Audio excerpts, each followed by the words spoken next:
Please check the light switches.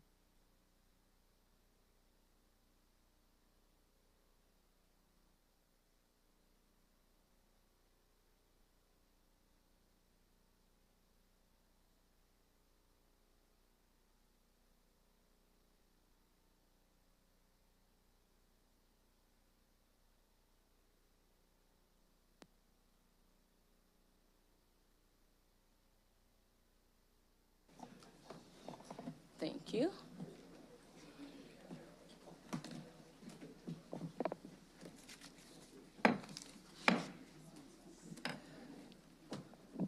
I now call this regular meeting of the Board of Education to order at 7:13 p.m. Please call the roll. Ms. Pearson? Present. Mr. Schubert? Ms. McCall? Present. Ms. Bennett? Here. Mr. Carpenter? Here. Ms. Haley? Here. Ms. Stanford? Here. With 6 present, 1 absent, we have a quorum.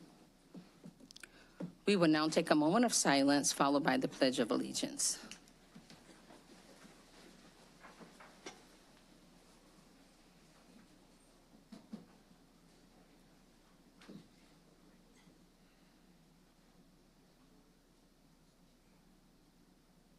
I pledge allegiance to the flag of the United States of America and to the republic for which it stands, one nation, under God, indivisible, with liberty and justice for all.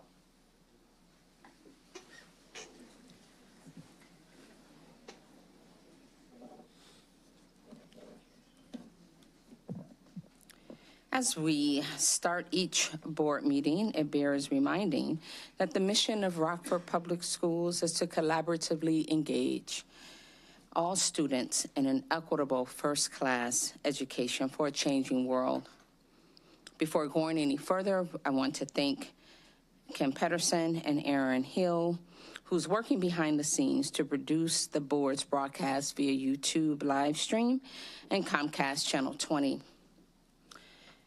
I also wish to welcome Superintendent Student Advisory Representative Landon Bacta from Guilford High School.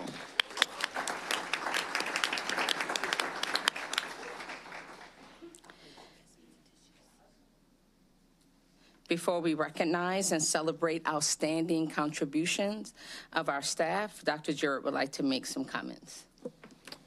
We're here tonight, as we should do every time we come together, but we want to give special recognition to our board members. It is Board Member Appreciation Week, and just a reminder that these are unpaid, a lot of heavy hours that go into these positions. So on behalf of our entire administrative team and our community, I want to express my gratitude to our Board of Education and ask that we all give our board a round of applause for their tremendous service. Thank you.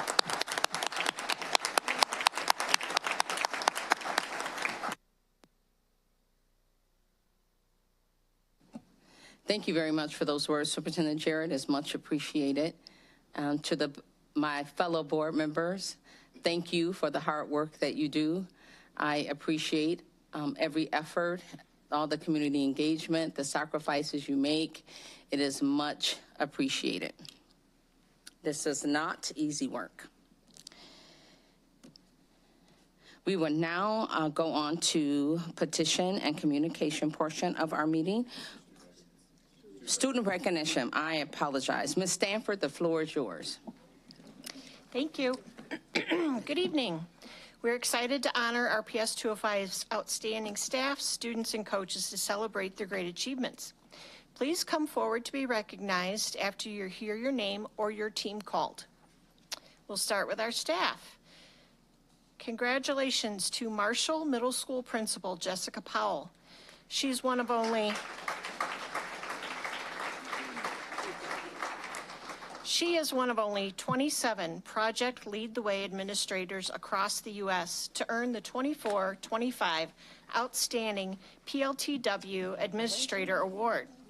This recognizes outstanding educational leaders for their commitment to providing students with meaningful learning experiences through Project Lead the Way programs. PLTW equips pre-K through 12 students for a STEM-driven world with teacher-empowered curriculum in computer science, engineering, biomedical science, and more.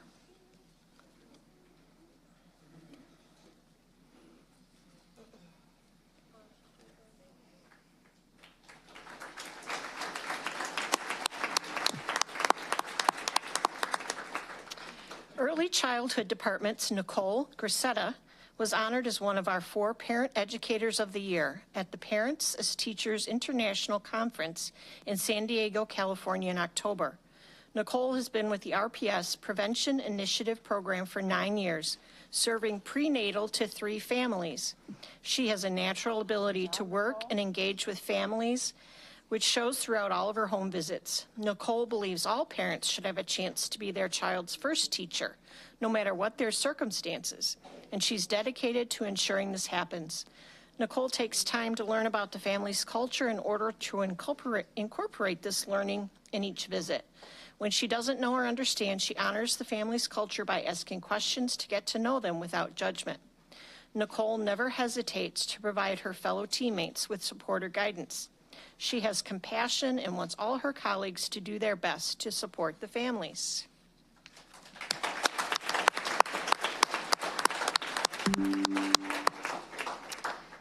Next up, in fine arts, the following RPS secondary music students placed as an Illinois District 8 finalist for the ILMEA Festival after a rigorous audition process. These students are eligible for the 2025 ILMEA State Contest. And please hold your applause till I get through all these names. And if I say your name wrong, I'm very sorry. For Eisenhower, junior band, Garrison Warren and teacher Robin Heitman. For Marshall, junior band, Harper Carlson, Michaela Haas, Ruby Kindler. Junior orchestra, Hudson Carlson, Lily Constantinou Lungu, Ava Nelson, Camilla Pera, Quinn Reedy, Sadie Reedy, Estella Weirda. Teachers, Peter Finnegan and George Espino. For Auburn, senior band, Alex Benedicto. Senior jazz 1, Logan Naley. Senior chorus, Mei Hing, Samuel Michaels, Isaiah Ying. Senior orchestra, Lily Parr, Rishi Salagrama, Eliora Schluter, Roy Smith, Elena Yalacey. Teachers, Peter Finnegan and Wes Brabeck. For East, senior band, Jatori Wilder. Senior jazz 1, Israel Lures. Senior orchestra, Maria Ayala. Teacher, Amy Koch. For Guilford, senior band, Emmanuel Leon. Senior chorus, Victoria Fong, Jaden Ham, Jonathan Murphy, Micaiah Pelly, Anna Peachy. Senior orchestra, Jasmine Kim, Victor Osorio. Vocal Jazz 1, Victoria Fong. Vocal Jazz 2, Jaden Ham, Jonathan Murphy. Teachers, Dan Walls and Courtney Kabaki. For Jefferson, senior band, Abigail Reyes. Senior chorus, Thaler Bevins, Eudalis Cockrell. Teachers, Ben Randecker and Jerry Buckley. Congratulations to these students and RPS faculty.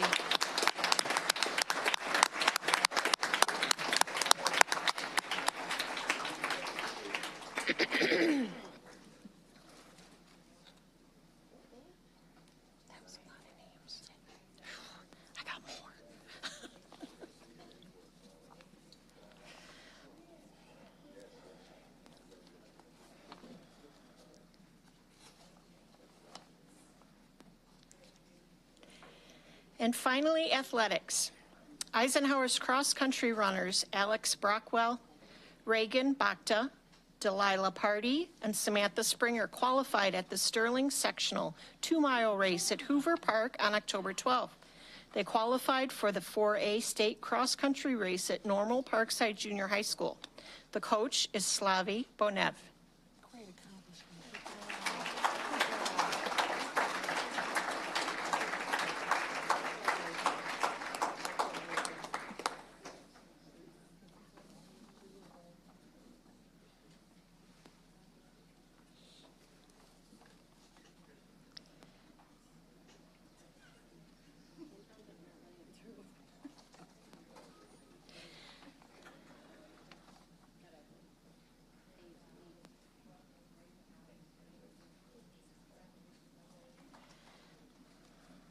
Barbers Lexi Stednicki ran in the IESA State Cross Country Meet for Division 2A on Saturday, October 19th in Normal. It was a 2-mile race that she finished in 15:35. She's the first Barber athlete to qualify for and run in the State Cross Country Meet.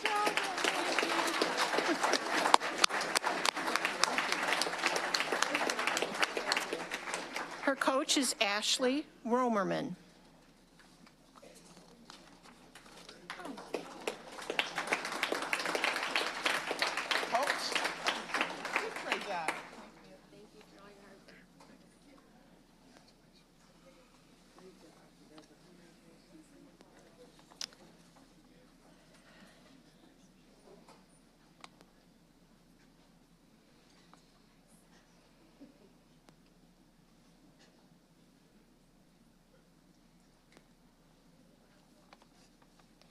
Congratulations to Eisenhower on winning the JV Division Football Championship.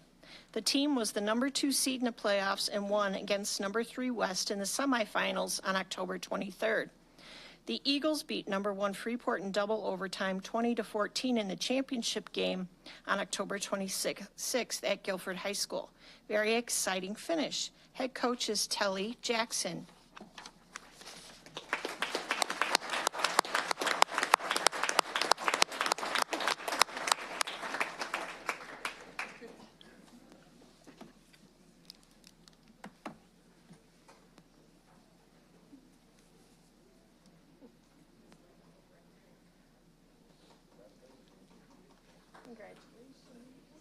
Congrats and thank you. Thank you. Good job. Great job. Good job. Good job. Good job. Good job to you.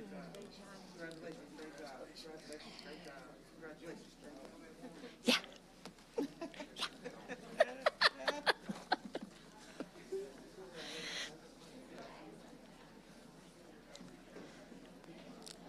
So that's my great nephew, the little bitty one. And they called him Mighty Mouse on the football team. It's the first time he ever played football. Oh. Yeah.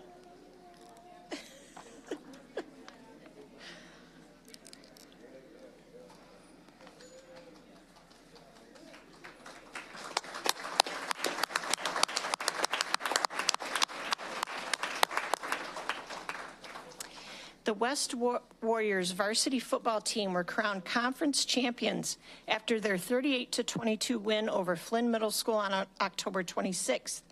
No other team scored on them the first 6 games. They outscored their opponents 258-28. Whoa. They ended their season with an 8-0 record. Congratulations to the players and their coaches, Jamel King, Michael Newble, and Devrin Bailey.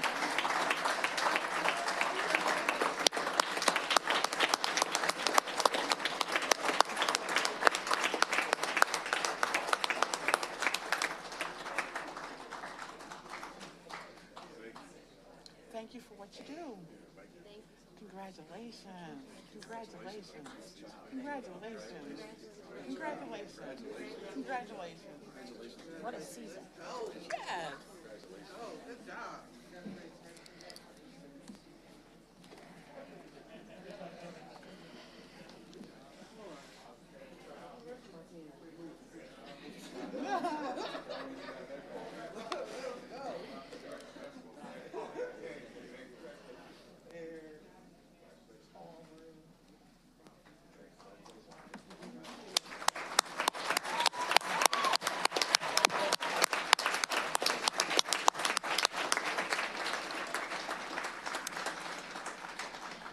And for high school girls tennis state qualifiers, for Auburn, Avery Trapp, Taylor Buell, Ada Dummer with coach Tracy Palmer.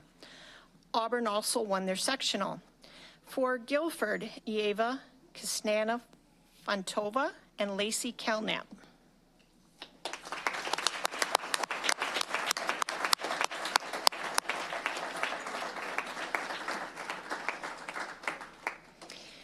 And due to prior commitments tonight, the 2024 Guilford Viking girls flag football team can't be here. Congratulations to the players and their coaches for placing second in the state for the inaugural IHSA playoff series.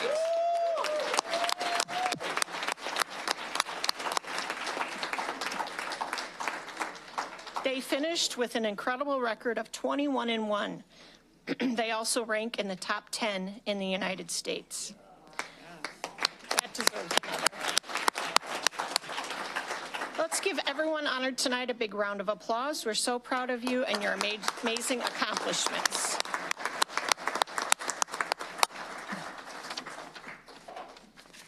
That's it.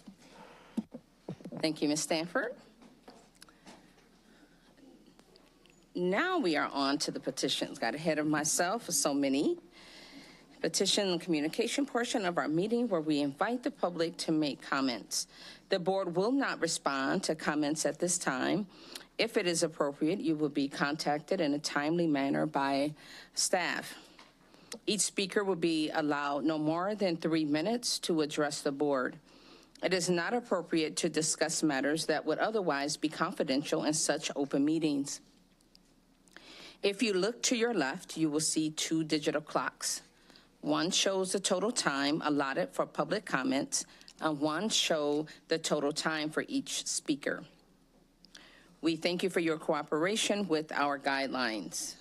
First 2 speakers will be Ms. Ann Rondo and this, I guess this is Craig Gazars. Yeah, Q, is that a Q? C-O-R-C-O-R-A-N, maybe? Yeah. Yes, that person. Thank you.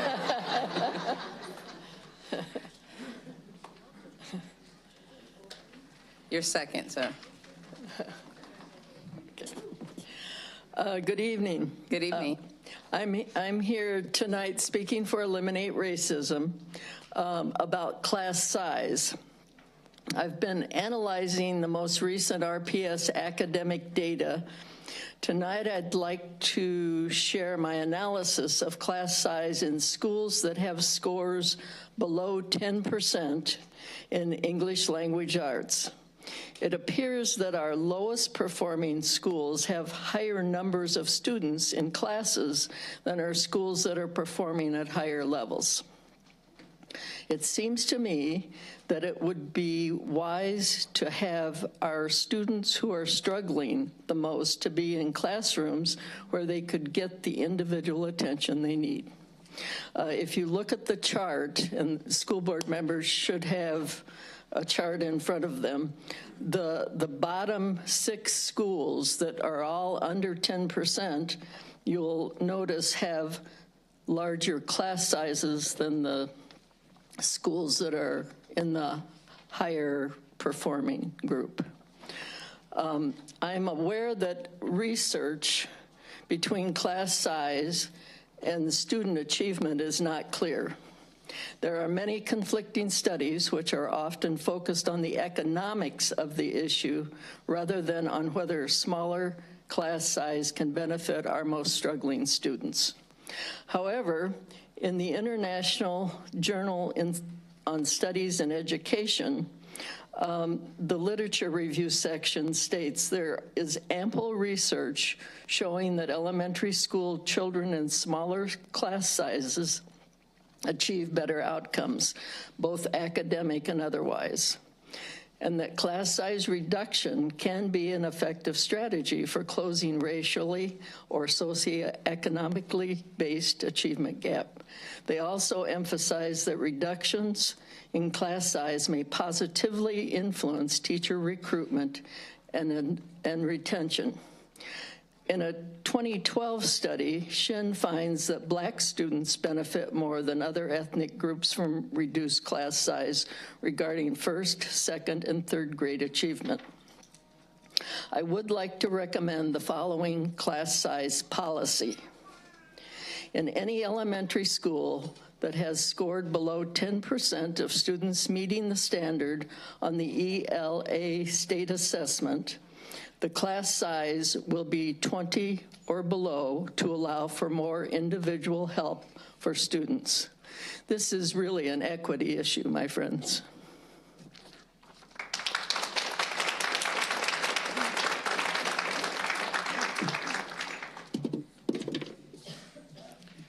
I'm here to discuss the upcoming approval for the CCEC budget that's going to start a cascade of events. I only learned of the proposal 5 days ago when I was kindly made aware that the majority of the career and technical educators will be surplused and asked to reapply for a potentially opportunity at the CCEC. The first round of teachers up for surplus will be made aware of this on December 16th, just before winter break as a holiday treat. The recent meeting I attended at Guilford provided speakers with an inability to answer questions with specifics, such as, why are we moving to CCEC and what's the cost of all the busing required? I'm here tonight to implore you to put a hold on improving the funding to start the construction on the CCEC until we all get more definitive answers for a $110 million build out. I don't understand the rush in getting this funded when it is such a large-scale disruptive project that has not been fully explored. It would be helpful to understand the metrics you're using to judge the success of this undertaking. What are you trying to achieve? What is the problem you're trying to solve? How will you know when you solve it? I understand the district is a data-driven entity, and none of the data I've read in the master plan or any of the meetings lead up to support the need for a CCDE build-out. As one of the 6 engineering teachers in the district, we collectively teach 21 sections with a total student population of 502. The CCE building layout is designed for one project lead the way engineering room to hold 6 teachers, 21 sections, and 500 students. How can this be possible? I'm deeply concerned. You are about to approve a build-out that scales out to roughly $110 million per your master plan. I think spending on this scale should involve more than meetings disclosed at the last minute with little to no relevant information, data, or facts.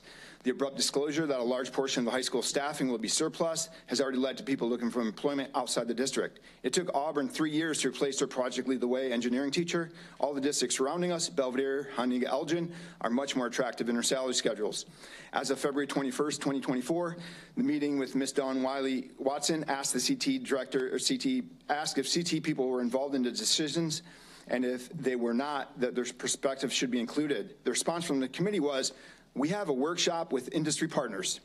Another committee member from Alignment Rockford, Antonio Ramirez, commented at one of the workshops on April 4th, 2024, that he had multiple concerns about the ideas being proposed for the CCEC. His exact quote is, I don't know. The CCEC concerns me, and I hear in the community there are still bigger concerns.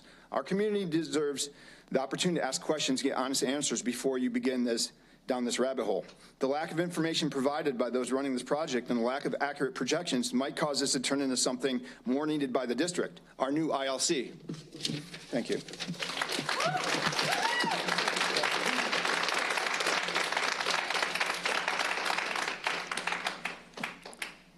Jared Weir, followed by Katina Barnett.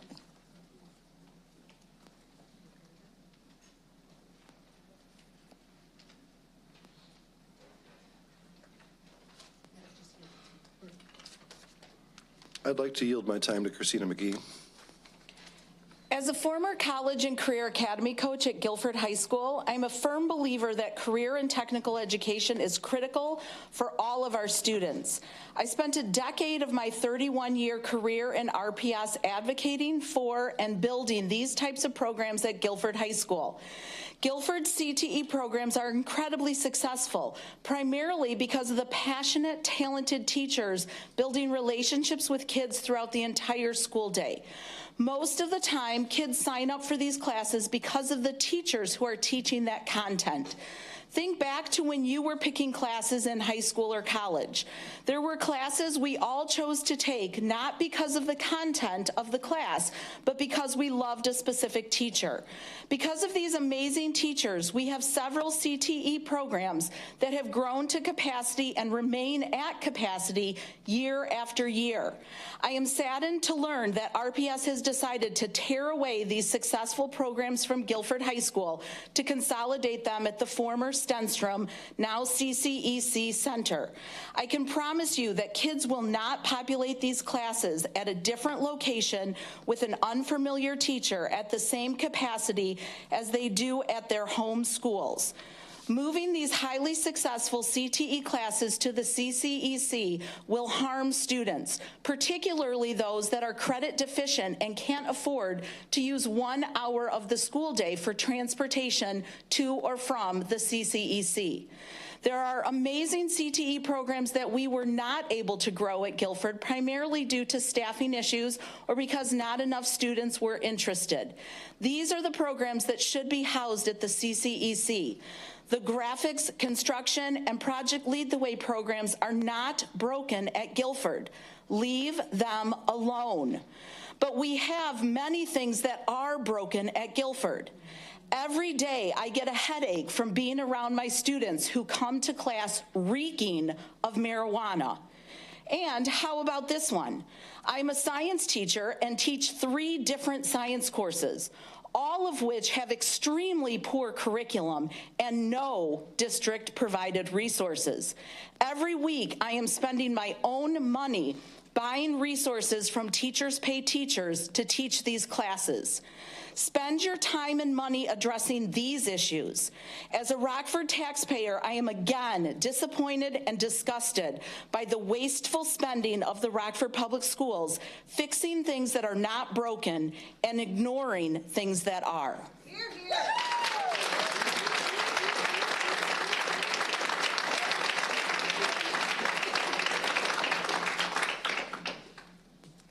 Hi, I'm not a teacher, but I rock with you guys. I'm Transportation Union President 1275 asked me. I stand for Nutritional Services well. I'm here today to stand with Michael Slife. He's our Director of Transportation, and with the decision of the board, or maybe tonight, the decision will hold. We as the bus drivers of Rockford 205 stand with Director of Transportation Michael Slife and implore the district to keep him in his position. In his more than 7 years with the district, we have built a relationship with Mr. Slife based on the fairness and completion. He inspires loyalty to our drivers and that no other director has of yet, in my opinion, has matched. He treats us with respect and dignity so that even if we do not agree with his decision, we know that we have made with a measurable approach, keeping our students and safety in our hearts. Many of us stay with the district because Mr. Slife's steady hand. There is a national shortage of bus drivers and cannot be taken out on one man who has worked diligently to bring drivers to us throughout the creative and innovative solutions. We've taken up a petition between the drivers from the time it started when we got notice of this. So within about 2.5 days, we've cleared more than 100 signatures in support of this man. If possible, we'd like to leave that petition with you so that you can review it. If not possible, then we can email it to any board member that would like to see it. My concern is that we spent 7 years building a relationship with him, and for it to just disappear is very hard for us to handle. The morale, I believe, will drop. I believe that we'll have more concerns and more shortages throughout the district. I'm not against anybody's decision because this is the district as a whole, but I am concerned about what it will bring as a whole to what we have as drivers. Thank you.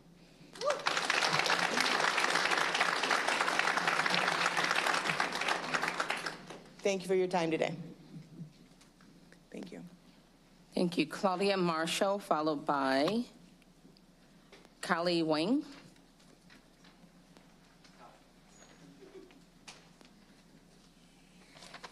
I yield my time to Olivia Torre.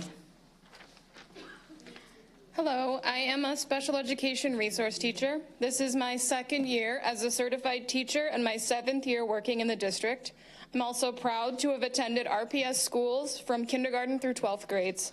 I am lucky to work in a wonderful school with incredibly supportive building administrators. But I stand here today because I am concerned and losing hope for the future of our district. As a special education teacher who cares deeply about my students and supporting them however I can, I have found that this district cares far more about making sure our numbers look good on paper than on meeting student needs. The lack of clear communication and directives from the district regarding special education issues has significant impacts on our ability as teachers and service providers to meet the needs of our students with fidelity and to ensure the safety of staff and students. I could go on and on about my frustrations surrounding the issues we are experiencing in the special education department, but for now, I will focus on one example of a situation I have experienced. For more than a year, numerous staff members from within my building reached out to several district-level administrators with growing concerns about student and staff safety related to a particular situation. It seemed impossible to get clear guidance on how to address safety concerns, and we were bounced around from person to person at the district level as we tried desperately to ensure that our students and staff could be safe at school. Students and staff were being hit, kicked, scratched, and bit on a daily basis. Many of us have permanent scars caused by aggressive behaviors. The biggest slap in the face that I received was not from a student, but from this district when a package arrived at my building with 2 sets of Kevlar sleeves. If you're not familiar with this product, BSV Safety Products, the maker of these particular sleeves, described that these arm sleeves are designed to provide ultimate protection from scratches and cuts you can get while dealing with blades and welding machines, and describe using them in the glass industry, automobile industry, metal industry, warehouses, pet training, and gardening. Nowhere in the description do they mention using these cut-resistant sleeves in general education settings. It is very clear that safety of students and staff is not a priority. We are losing experienced and effective teachers and service providers left and right because of how staff members are treated on a regular basis. How can this district claim to be working toward the vision of becoming or being the first choice for all families when we are quickly becoming the last choice for teachers and staff?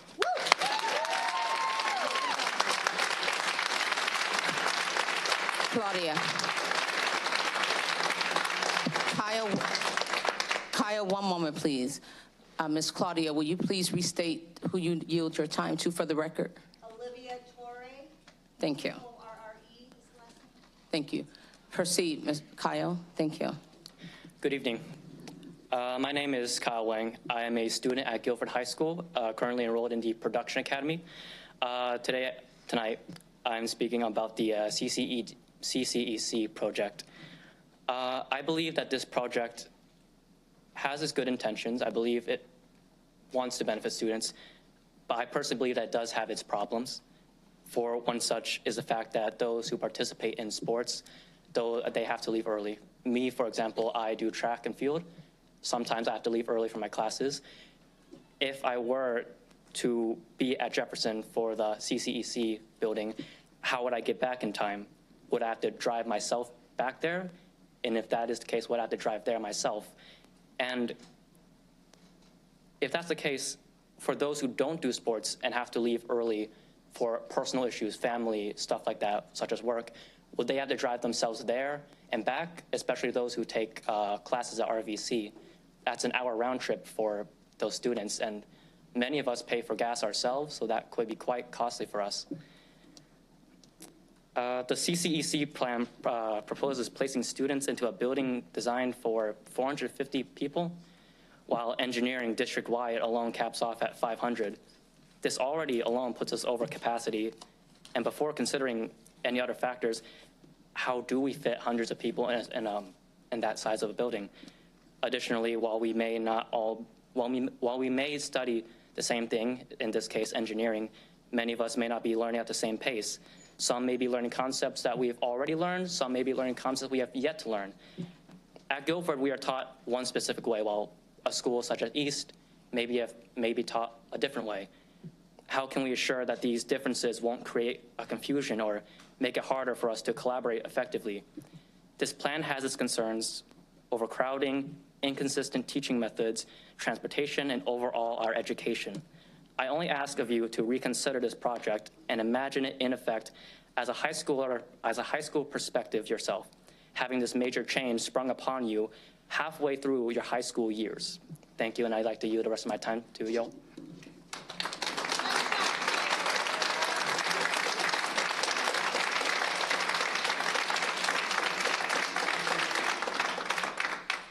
Thank you. Before we go any further, I want to clarify some things. So it is not specifically indicated in our guidelines that you cannot yield your time. However, it is in our guidelines that each speaker have 3 minutes. So because it is not clear this evening that you cannot yield your time to another speaker, it will be going forward. So if there's any other individuals in the audience that is planned to yield your time this evening, will you please raise your hand? Okay, and to those who are the individual that you're yielding your time to, when your name is called, one moment please. When your name is called, if that individual will come with you for the sake of transition and time, okay? Thank you. We've been doing that. Olivia Torre. Wasting time on the clock. Thank you for order, I appreciate it. So she spoke, but what was her time? What a mess. Thank you for your understanding, I appreciate it. I yield my time to Sarah Gray. Thank you. My name is Sarah Gray, and I'm speaking to you today on behalf of the many students in special education, as well as the specialists working in special education whose voices are not being listened to. As a 24-year speech-language pathologist in RPS 205, I have dedicated my career to ensuring that all students are given the opportunity to effectively communicate their wants and needs. Over the past several years, I've witnessed a significant decline in our district's special education administration, listening to the voices of our students. While they may not communicate in the same manner as you or me, they are telling us what they need and what they deserve. Additionally, the special education administration is not listening to the specialists, working with the students, leading to a significant decline in staff morale and ultimately the loss of strong, dedicated employees. Since 1975, per the IDEA, students with special needs were given the right to a free and appropriate education in the public sector that meets their individual learning needs deemed necessary by the special education team. Like myself, the staff that make up the special education team hold a minimum of a postgraduate degree, a professional license with the state of Illinois, national certifications, a professional education license, and many, many years of experience. IDEA law section 300 also ensures that a team of individuals is to determine what services and what level of services each student needs, all while considering least restrictive environment. This means that a special education team has to consider the full continuum of services a student may receive. Levels of services should be individualized and determined by the group of experienced and specially trained professionals who have spent time working with the student. For some students, this may mean a higher level of support and possibly decreased time in general education. However, in RPS 205, a special education administrator without the necessary qualifications, knowledge of the individual students, are determining and consistently overruling the teen's recommendations and not listening. Students are being placed in inappropriate learning environments without the necessary skills or support to access the general education curriculum, even with modifications and accommodations. Students are communicating through a variety of communication modes, including significant behaviors, that the environment is overwhelming and they need additional support. These difficult moments are preventing learning for all students and violate the description of least restrictive environment in our current contract. Additional services and placement options are being delayed per roadblocks such as, but not limited to, the collection of extensive and irrelevant data. All this while a student's educational experiences become more and more negative, damaging to skill development, and are causing unnecessary trauma. Students are not being listened to, special education staff are not being listened to, and other students are not being listened to. I'm asking this board to start asking questions about special education, gather information about policy and procedure for meeting the needs of all of our students. Thank you. Ask why special education. Thank you.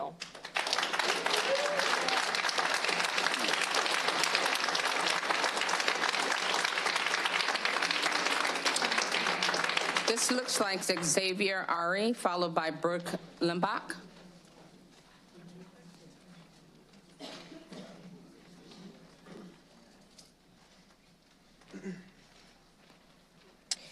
Hello, everyone. My name is Xavier Abu-Araj, and I'm a student at Guilford, currently enrolled in the Production Academy. I believe this project, while well-intentioned, has several significant flaws that I feel need to be addressed. There are also important questions that remain unanswered. As a student, I am deeply concerned about the impact this project will have on my fellow students. One key issue I would like to raise is the logistics of transporting hundreds of students to a completely different school on a daily basis. How will this be managed, and how will it affect students' ability to participate in after-school activities? Many students, particularly those involved in sports, need to leave school early for events or practices, which are usually held at our current school. If students are being relocated to a different campus, how will they get to these activities on time? Will additional buses be provided? And if so, how will we address the ongoing shortage of bus drivers? It is already a challenge to fill bus driver positions, and this project could exacerbate the problem. In addition to busing issues, I believe it is unwise to place a significant decision on students who are so young. Freshmen are required to choose their academy at the beginning of high school, and once they make that choice, they are committed to the academy for the duration of their high school years, other than being allowed to change it once. How can we ensure that freshmen fully understand what they're enrolling in? The proposed plan would have students remain at their academy building for 3 hours, leaving only 4 hours for courses at their home campus. This would prevent students in the production academy from taking other electives, such as music, horticulture, acting, language classes, and many others. The lack of elective opportunities is a significant oversight in this plan. There are many other issues I would like to speak about, but these are the most pressing ones. I thank the board for listening to my concerns, and I yield the rest of my time.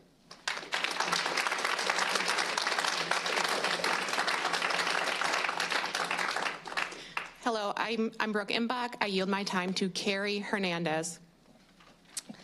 I have a question for you. How many of you guys can get high at work? I would think the answer to that question would be no, correct? It's not acceptable that teachers and staff at RPS 205 smoke marijuana or vape on school grounds, correct? Then why is it permissible that students can continually vape and smoke at school with no consequence? Oh, you tell me it's not happening. You think that I, a professional teacher of 25 years, must be mistaken. Really, I'm not. Here's a couple examples. A few weeks ago, my niece registered to begin attending Jefferson High School. As we climbed the stairwell, we noticed a smell. When we opened the doorway, thick white smoke filled the hallway, and the stench of marijuana immediately assaulted us. Our heads started to hurt, and we began coughing. We ran to the office to get out of the contamination. But no one in the office was surprised that the hallways were filled with pot. Happens all the time, they said. Well, it created a great first impression for my niece because she was afraid to go to school. She was afraid to go to RPS 205. At Auburn yesterday afternoon, my sister-in-law picked up my son, was in line. She said, "What's that smell?" Ah, yes, students were outside smoking pot on Auburn school grounds. My son, who attends Auburn, says it happens all the time. Does this happen at Guilford where I work? You betcha. I had a student ask me if they could use the restroom during class because too many people were in the bathroom smoking pot, and she left. She did not want to get high. That was her words, not mine. Have I ever got a contact high at Guilford High School? Yeah, it happened today. I went to the student bathroom, and they were smoking pot. Hallways are filled with smoke, abandoned bathrooms with clouds of smoke, and the reeking odor of those students who just went out to lunch. I get dizzy and sick just sitting next to them. Frankly, I'm tired of this. I think we're all tired of it. It is unsafe for us who choose not to get high at school. Our motto is first choice for students. That's a joke. Our motto should be come to RPS 205 and get a great contact high just by going to the bathroom. Oh, I almost forgot. That's if you can find a bathroom that's unlocked. Yes, bathrooms are locked at buildings. And I quote, "We have a bank of open bathrooms available for students to use to try to cut down on destructions of bathrooms. As of right now, we have 4 bathrooms open for 2,000 students. 4. I challenge you to get into the school, sub for a day or two to see how we are treated and the unsafe working environment that we are dealing with. But make sure you don't bring too much water to drink. You might just pee your pants waiting for the bathroom to be available."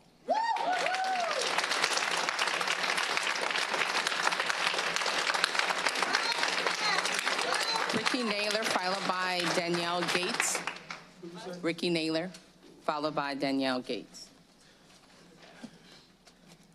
Y'all need to take a little break, because I mean, it's kind of heated up, and y'all want to take 5 and come back?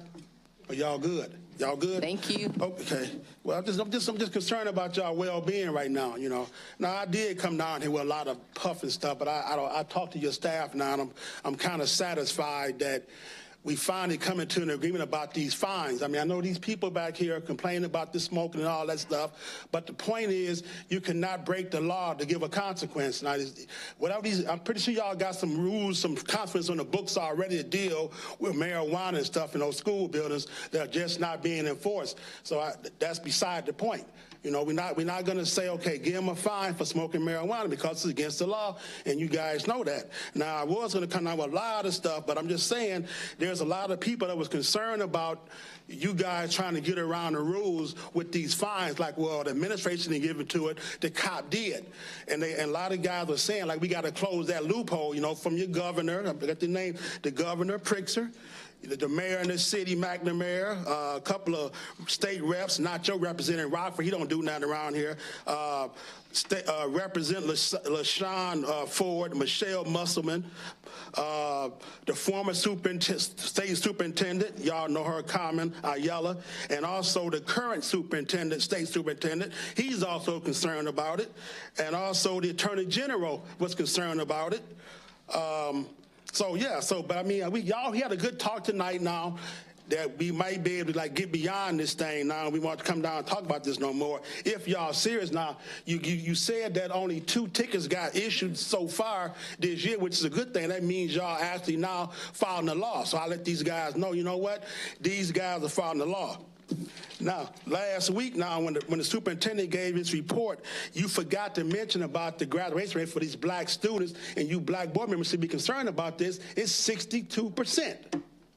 And the state average for black boys is 80%. So let's put all the numbers on the table.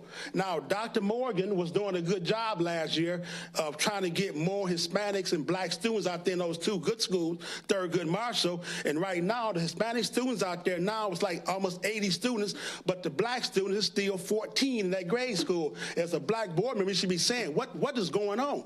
You know, I'd be offended. I said, I'm a black board member. You guys say representation matters. Where is it mattering that if black students are still disproportionately not doing well, disproportionately? You guys know who these students are that's doing this stuff. They are black boys. And then instead of spending some of that money, bring some people in here that can work with these black boys, you're still pushing back. We don't want to bring nobody in. I gave Dr. Morgan and Dr. Reed a whole list of people that can deal with those boys, but you guys won't even call them up and say, yeah, come on in. They don't charge to come in. They're going to charge you to do work, but it's free to come in and help these people with these boys.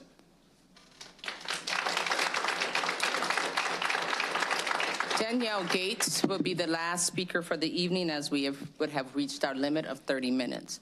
Danielle?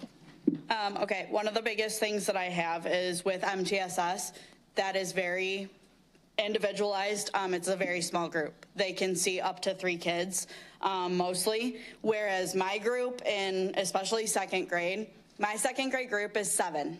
I have students in that group working on letters and sounds, and I have another 2nd grader in the same group blending words. So within that group that I have to see at the same time due to scheduling, I have multiple levels. So tell me how, as a special education teacher, how that's more individualized than MTSS.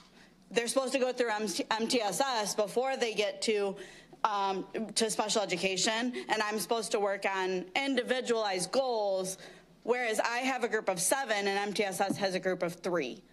So to me, I can't work with a group of 7 and work on those goals with all those different levels when I have that many kids, whereas Title and MTSS only have 3 kids. That's one of my biggest concerns. The other one is there's a big push for push-in, whereas our allocations still aren't moving based on minutes. We're based on bodies. We're based on numbers. We don't have the staff to do that. So if I have kids with push-in and pull-out, I can't be in 2 places at once. So I can't push in and pull out. I can't have 30 minutes of push-in and 30 minutes of pull-out at the same time. So, and when we only have 17 and 17, we don't have the allocations to service all of those minutes. It's not off of minutes, it's off of bodies. We've had this argument for years with sped admin, with, downtown, where, well, we can't service all of that, and it's individualized. I write push-in minutes. One, it's we're on that path, but also that's what some of our kids need. But at the same time, I can't service it. We can't write IEPs based on what we can service. That's what the kids need, and that's what I write, but how am I supposed to service it? We don't have people who can service it. So, that's one of my biggest complaints too, is that's our directive, but who's there to do it? Okay. Thank you. I know a lot of people haven't had the chance to speak, so if you haven't had the chance to speak, now's your time, you can stand.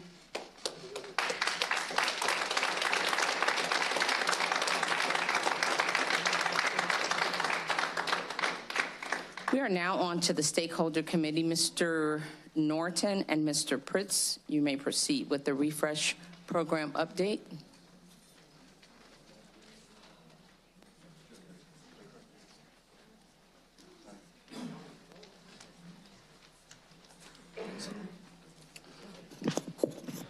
Good evening, everybody. My name is Sean Norton. I'm an assistant principal at Guilford High School.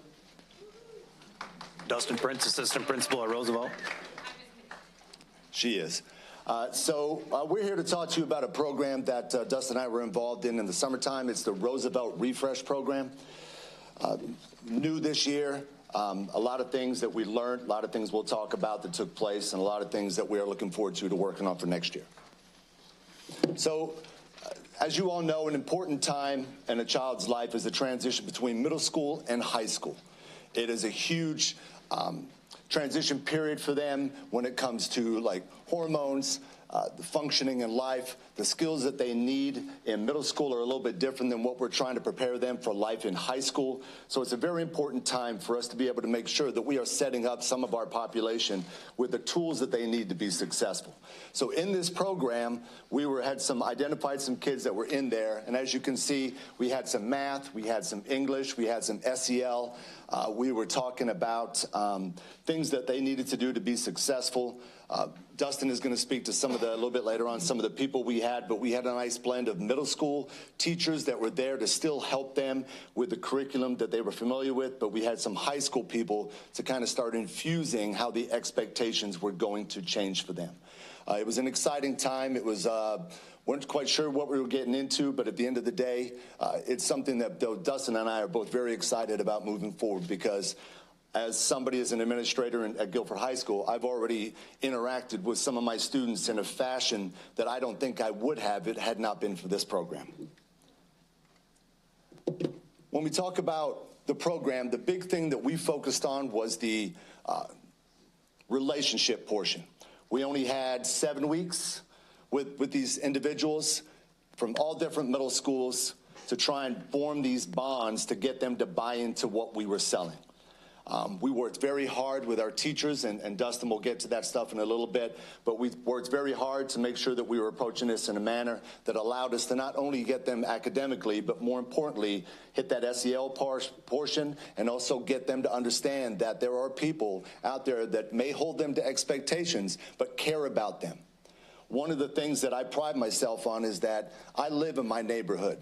My kids go to my school. I am involved in my community. And when I speak to these kids, I talk about our community, because it is what's important. They are our future.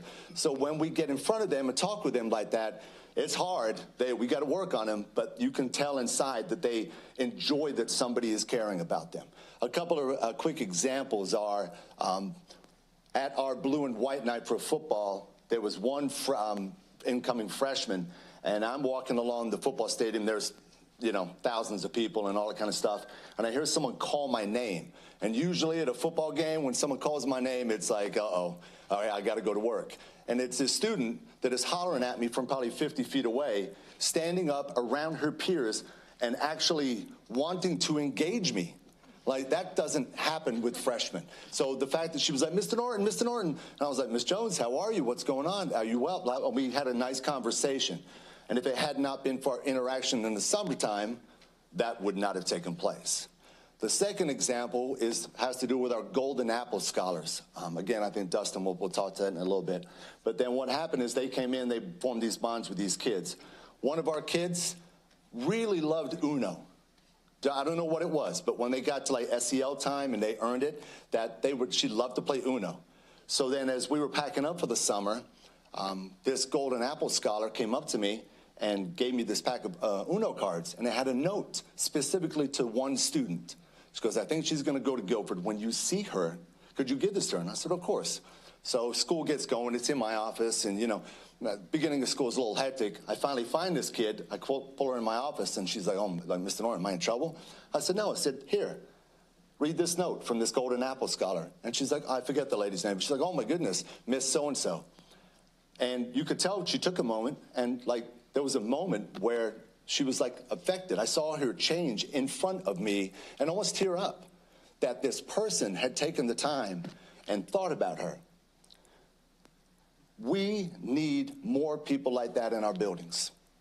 When I say that, I mean, we're talking about in the summertime. I'm talking about the students. I'm talking about these kids that are hard-edged, that are kind of looking at us like, you don't really care about me. But this program is the first step in enabling us to get into them in the summertime and be able to kind of work with them and then put them into the high schools, and hopefully we then start to see them grow.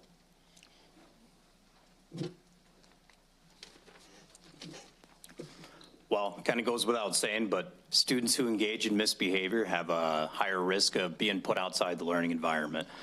The more they misbehave, the less instructional contact time they're going to receive, and the less instructional contact time they receive, the less a chance their skills are going to be able to be developed. And that growing inability to engage meaningfully with the curriculum as they advance grade levels, that's going to lead to something that we see all the time. This is at a time when individual adolescents are undergoing that psychological process of identity formation. What human being wants to form an identity based on helpless failure?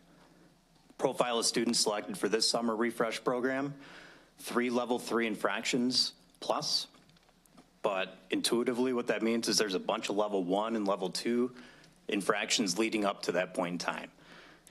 Basically, these students are already far down the path of constructing an identity of failure. And when that happens, they're looking for anything and everything to make them feel good about themselves. So if a student in our school can't build an identity of success around something developmentally positive like academics, we should be a little worried about what they'll choose to build their identity around. Probably integration into a peer network that values disruption of the system in which they cannot find success. And can we blame them?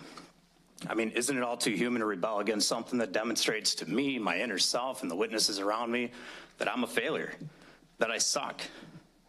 I mean, this is the fundamental understanding driving the philosophy of the Roosevelt model. It drives our staff to find good in every student every day, hold up a mirror, show the student that you don't, in fact, suck. And that's not to say the Roosevelt model as it's currently structured can support like true freshmen. There's an incredible amount of flexibility in our classrooms. Younger students tend to historically not find success in a program like that. They need structure. So what this summer program did was combine certain elements of the Roosevelt model with certain elements of the traditional model. In this case, a small class size. It enabled the teachers to get to know their students quickly, to build that rapport quickly. Teachers can then, again, the emphasis on quickly, leverage that rapport to drive achievement for individual students at their own unique way. It enables the teachers to individualize their instructional approach to each student, helping the student achieve the academic success they may not be accustomed to, all while moving the class at the same pace. In this manner, failure to engage academically is removed as a factor feeding into misbehavior. On the behavior side of the coin, the program adopted a strictly Roosevelt method. Sean here asked me pretty early on at the setup of the program how he as a site manager was expected to administer discipline in this kind of particular environment. I told him to treat the kids as adults. I think instinctively we understand that humans are gonna rise or fall to the standard of your expressed expectations and the way you treat them. With under 30 students, he had the time to quickly get to know these students. And Sean here, he engaged them like a coach. I mean, you just heard him talk. He talks like a coach.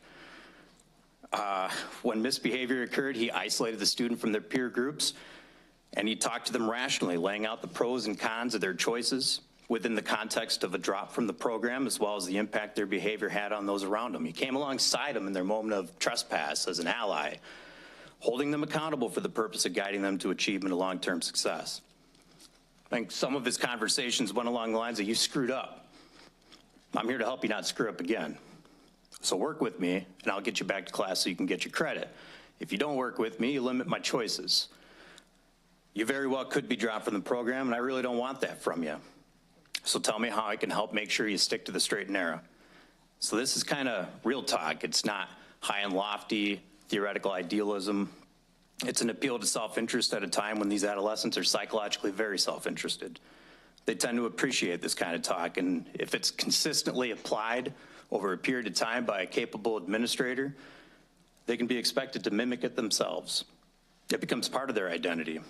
I mean, who I see myself as will determine how I choose to act in a given situation. Our identities are often a summation of our experiences, and with every behavior, whether good or bad, comes an opportunity. And I think that's the central question of what are we doing to ensure our students are building identities based on positive accomplishments. In front of you is a quote from a freshman. My experience at Roosevelt over the summer was good. Not only did I have so much fun and meet other students from other schools, but I also got on top of the subject I was struggling with, which was math. Now that I'm a high school, I see that the program was not only fun, but a really big help. If you'd been with Kamaya sometimes, you know, the program was fun. Sometimes it was a little bit of a stretch there. But Kamaya is a student that thrived in the program. She struggled in middle school.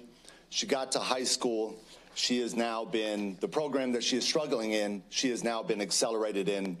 We've actually had to move her math class up because she is just blossoming. Something that, you know, when I thought about trying to find some people and talk to, she was actually the only one that really wanted to give me a quote to talk about it. So that's why she's up here, but she's a fantastic kid. Now, when we talk about results, I know sometimes we get up here and like Dustin said, I'm an emotional speaker. Just the way it goes, right? So when we look at the numbers, initially we had 34 students referred to us. And we ended up getting 25 who actually attended. We do put up there one day. We did have some cases where some kids didn't show up, then they'd show up and not show up. And, you know, you'd make phone calls and everything, but, you know, we just couldn't get some kids there. A lot of the kids that did not come actually were kids that moved out of state. You know, they were just, several of them, like, moved out of state, so there's nothing we can do there. 80% of them completed the refresh program. That, in large part, goes to the teachers that worked tirelessly with the children, with the Golden Apple Scholars, the ability to sit down and help identify where they needed help. It's a large part goes to Dustin, who worked tirelessly to make sure that the structure was in place, that my needs were met as a site administrator, that was there for me when I had questions, was also there for me when I would talk to him and he'd say, look, just, I trust you. And then we could move forward as a team. 85% of the students passed the ELA and 75% of the math. Math was just, for a couple of kids, it was just very challenging. We did have one student that did not reach that, and it was literally, we just could not get that child, that one single child. He would not cross that line. We involved parents. We involved other people that they knew. Everybody was on board. This program was a success in my eyes. We took these kids from different schools, different groups. We had to worry about who knew who had a beef with somebody that we didn't know about. It was a constant touching base with kids and making sure we get to know them. And genuinely, when we talk about getting to know kids, we're talking about you have to be genuine with them, because the second they realize you're fake, you're done for. You might as well just forget it. It was tiresome, a lot of work. As you can see, no referrals for discipline doesn't mean there weren't problems, but like Dustin said, it was conversations. It was, let's talk about this. It's like options. What are we going to do? What do you want out of this? And as you can see, all the students chose they wanted to complete this program. All of the students chose, I want to make a good decision moving forward. Now, I only come across the Guilford kids. I haven't had a chance to touch base with anybody in the schools, but for the most part, they are doing well.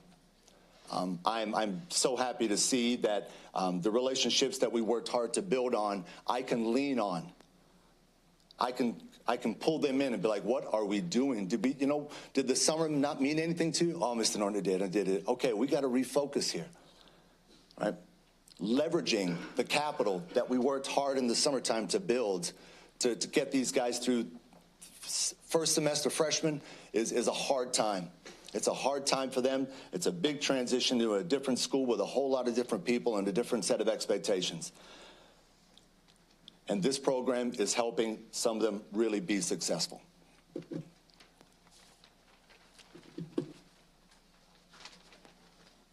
All right, Sean here actually created this slide with its absolutely stellar metaphor of a boat.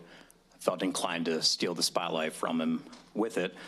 To be honest, when I was originally informed that I'd be supervising this program in addition to the high school credit recovery program for the summer school, I did panic a little bit. I was preparing for Roosevelt to ramp up to graduation, which is always quite a wonderfully stressful time of year, and the startup of summer school not long thereafter, and I had about 6 weeks to do this other thing. When it comes to the administration of a program, you can set up the structures all you want. Success or failure is absolutely going to hinge on the quality of personnel you elect to execute on those structures. Once I understood the purpose of the program and the nature of the student profile it was meant to serve, I went to work identifying a solid site manager. Somewhere in this building, I don't remember where exactly, but I was sitting in a refresh meeting and I asked for leads because I didn't know what administrators were not tasked with something already. And I was given 2 names, both Guilford administrators, neither of whom I worked with. One was not able to devote the time on such short notice, so I was stuck with Sean. He did not disappoint. He exudes, as you guys have seen, that coach-like demeanor that was absolutely perfect for the student profile. He displayed a necessary flexibility with students focused on accountability within a rapport-building framework. The students respected as well as liked him. And I believe any future site manager for this type of student profile must adopt this approach to student discipline and management for the students to feel safe, respected, motivated to succeed. So very soon after that, I went about recruiting support. Sean earlier mentioned the Golden Apple Foundation. They, as part of their certification process, they need schools during the summer for their scholars to gain classroom experience. So I felt these scholars would be a perfect fit for providing one-to-one interventions in the classrooms.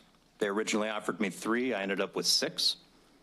By all accounts, these Golden Apple scholars enlisted to support this program proved to be absolutely necessary. They succeeded in everything they did in there. I tapped our quadrant behavior coach next, Catherine Andrews, pretty early on to provide any support for this program she could muster from her field of expertise, and by all accounts, again, she proved instrumental in data-driven profile building, relevant resource identification and dissemination, and transition plan building. Again, any future iteration of this program should enlist that type of support again. Finally, definitely not least, the teachers, Cecilia Hartsook, Amy Lowry, and Lori Nelson, as those proverbial boots on the ground.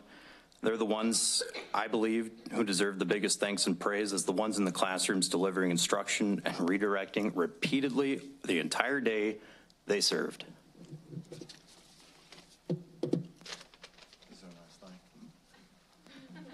Hi. Okay, so moving forward, now what? So Dustin and I, we talked a lot during the summertime, and how are we going to move forward? What is the next step? What are we going to do? So as you can see, the first bullet point talks about the selection of the students. One of the things that Dustin and I have talked about is whoever the site administrator is, I hope it's me, is that involved in the process of identifying the students much sooner. One of the things that I firmly believe the site administrator should do is work with the middle school assistant principals to get a list of kids and start to get to know families earlier. Anytime that we can get in the door with the families, it was incredible help that when I was able to get to know the parents and they realized what we were doing for their child, how on board they became with just trying to make sure the kids were showing up every day, that they were doing their work, they were behaving, they were following up on things. We also want to make sure that we are using our Golden Apple Scholars to the tune of the experience that they had, the relationships that they built, the idea that they come in and they are affecting these kids' lives in a way that I think is far more rewarding for them. Get an example of what it takes to actually get into a classroom and sit down with someone and teach them math, you know, and it's like, okay, they really helped us be able to divide up the classrooms and the children and put them into smaller groups to get that little more, the intimate learning. Hey, last thing, partnerships, community partnerships. We're working on it. We got one baby in the books. YFC's been doing a lot of spectacular work at Roosevelt, currently on the social emotional learning within a sports environment in our gymnasium twice a week. And that's all we got for now. Still working on it. And that is it. We're done.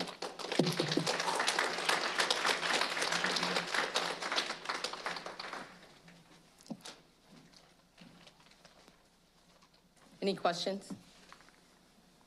Vice President McCall. Thank you guys for the presentation. Very good presentation. On the last bullet point, when you said for the partnerships, what type of partnerships are you seeking, and what type of partnership would be, you know, ideal for this program during the summer?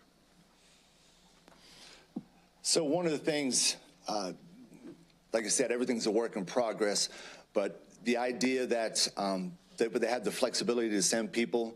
We're not quite sure if the program is set up to start taking field trips. Maybe that's a thought in the future, but at this point, you know, I'm not sure what that structure would look like. But the ability to come in and speak with our students in regards to practical things, not just theory and like what sound good, but like real stuff that they could then use in their communities and as grow as a human being. But sometimes I find that when we sit in presentations and people are talking about these massive concepts, that it's easy to tune out. But if it's something that I know I can work on as an individual and has impact on me, I think that could be far more practically applicable, especially when just moving into the high school. Dustin, yeah. Yeah, just adding to that, any way we can get social emotional learning support for these students, given that they have a rough behavioral background. Sean was able to leverage, what was it, basketball Uno time. You could earn points by positive behavior, academic achievement in order to partake in those kinds of things throughout the day.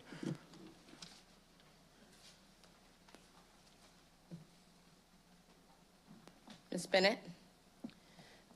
Do you have any, and maybe you said it and I missed it, did you receive any allocations for like a day of a social worker, counselor, any kind of?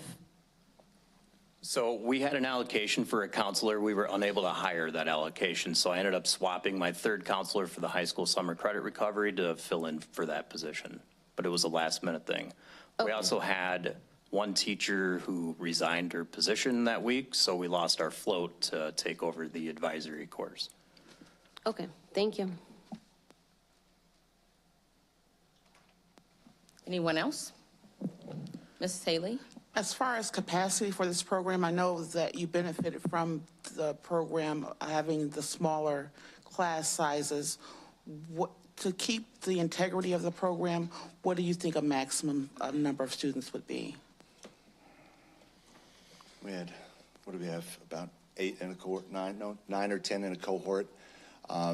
As long as we were able to get the Golden Apple Scholars, I mean, just thinking of the classrooms we were in and how they were spreading out, if there was more than 15 in a cohort, we would really have to start adding spaces and teachers.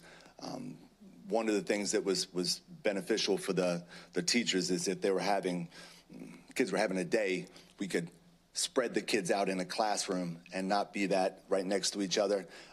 You know, because, I mean, they're with each other for several hours as they rotate in cohorts. And so they were grinding on each other from time to time.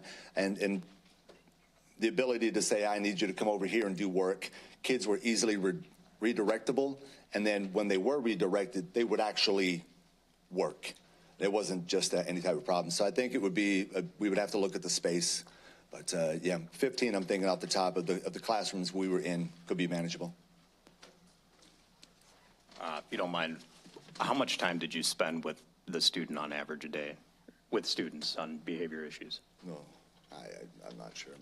Yeah, so I think that goes to show, I mean, if we're going to expand, we would have to expand administrative capacity to handle that, because isolating the student from their peers turned out to be one of the best approaches so that they could be coached and then integrated back into the classroom without disruption continuously occurring. That was key.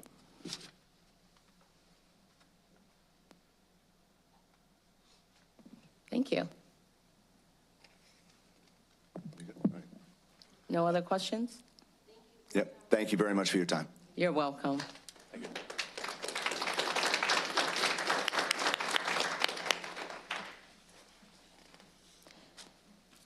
Thank you. We are now on to the performance and monitoring action item.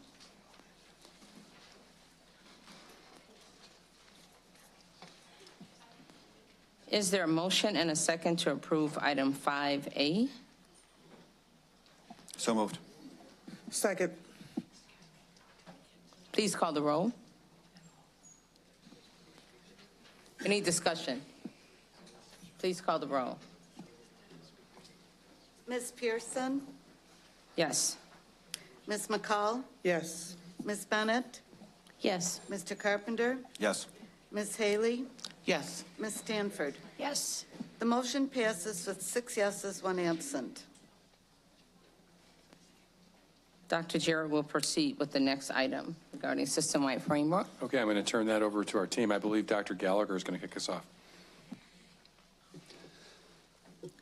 Good evening, everyone. As a reminder, when we had our committee of the whole 2 weeks ago, in that I was able to present to you our performance with the state board on our school designations and school report cards. Tonight, we're going to go deep into our system-wide framework. Our system-wide framework is our internal district level standards of practice and standards of service that we monitor in order to make sure that we are setting standards that we want to be able to see, setting optimal conditions within each classroom, every school, every zip code across our district. So with our system-wide framework, there is a duality. On the one hand, we have our standards of practice. That is what we would like to see implemented in our classrooms. This is fidelity to our curriculum. It's providing student support. It's engaging our stakeholders. On the other side of the coin, we have our standards of service. That is what district departments do in order to set the conditions, optimal conditions for students and teachers to have ideal teaching and learning taking place in the classroom. In doing so, again, we want to normalize what are we seeing in every classroom so that every student is getting a standard of expectations for their teaching and learning within their classrooms. Those feed directly into our universal goals. Our standards of practice and service are the drivers for our universal goals, and this has been our performance on the universal goals over the last 2 years, and also showing what our target is for next school year. When we look at our school ratings, this is a combination of our school designation performance coupled with our standard of practice performance, which is our internal measure again. You can see here through this color coding in our baseline or benchmark year, the 2021-2022 school year, our first year of implementation of the system-wide framework, and see how our schools performed across this map. You can see how that changed in the following school year, 22 to 23. And then how that again changed our last school year, reducing our red schools significantly and increasing our number of green and blue schools so that again, we are disrupting the predictability of our students' outcomes by zip code and by race. When we look at our standards of practice on the whole across our schools, each standard of practice is measured on a 4-point scale. There are a total of 5 standards of practice that are measured at early childhood, and that goes up to 8 standards of practice that are measured at our high schools. And here you can see what the average score was for each of our schools going from their first year of implementation in school year 22 until their third year last year, which is school year 24. You can see that all schools but one did show growth in their standards of practice performance. The one outlier there that did dip is Lincoln High School, which is certainly an anomaly because they are actually an intensive school that went to targeted status, so they did actually improve their designation performance with the state board. And on the whole, we do see that our standards of practice are in fact having a positive relationship, a positive correlation to how we are performing on our state report card. Here's a breakdown of the standards of practice over 23 to school year 24 for early childhood. Here it is for the elementary school standards of practice. Middle school standards of practice. Our special program schools. And finally, our high schools. With regards to the standards of service, again, these are how our district departments setting optimal conditions for teaching and learning. There were 7 total standards of service that we had identified, and you can see how that performance looks across those 7 standards of service from fall 22 to spring 2024.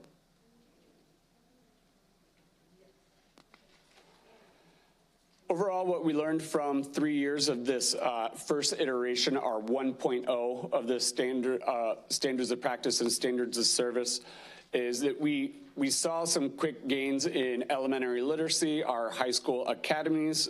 We just had a number, we had actually Jefferson and East were both recognized in Chicago yesterday for having model academies that were just recognized by the National Career Academy Coalition. We also had gains with our early childhood implementation of the standards of practice and MTSS.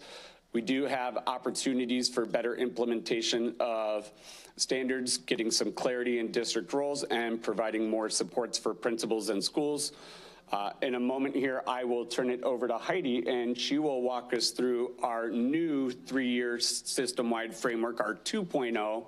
And I think the difference that you'll see is that in this first 3 years of implementation, this is really about just having basic fidelity. Are we implementing the curriculum? Are we engaging our stakeholders? Are we providing supports?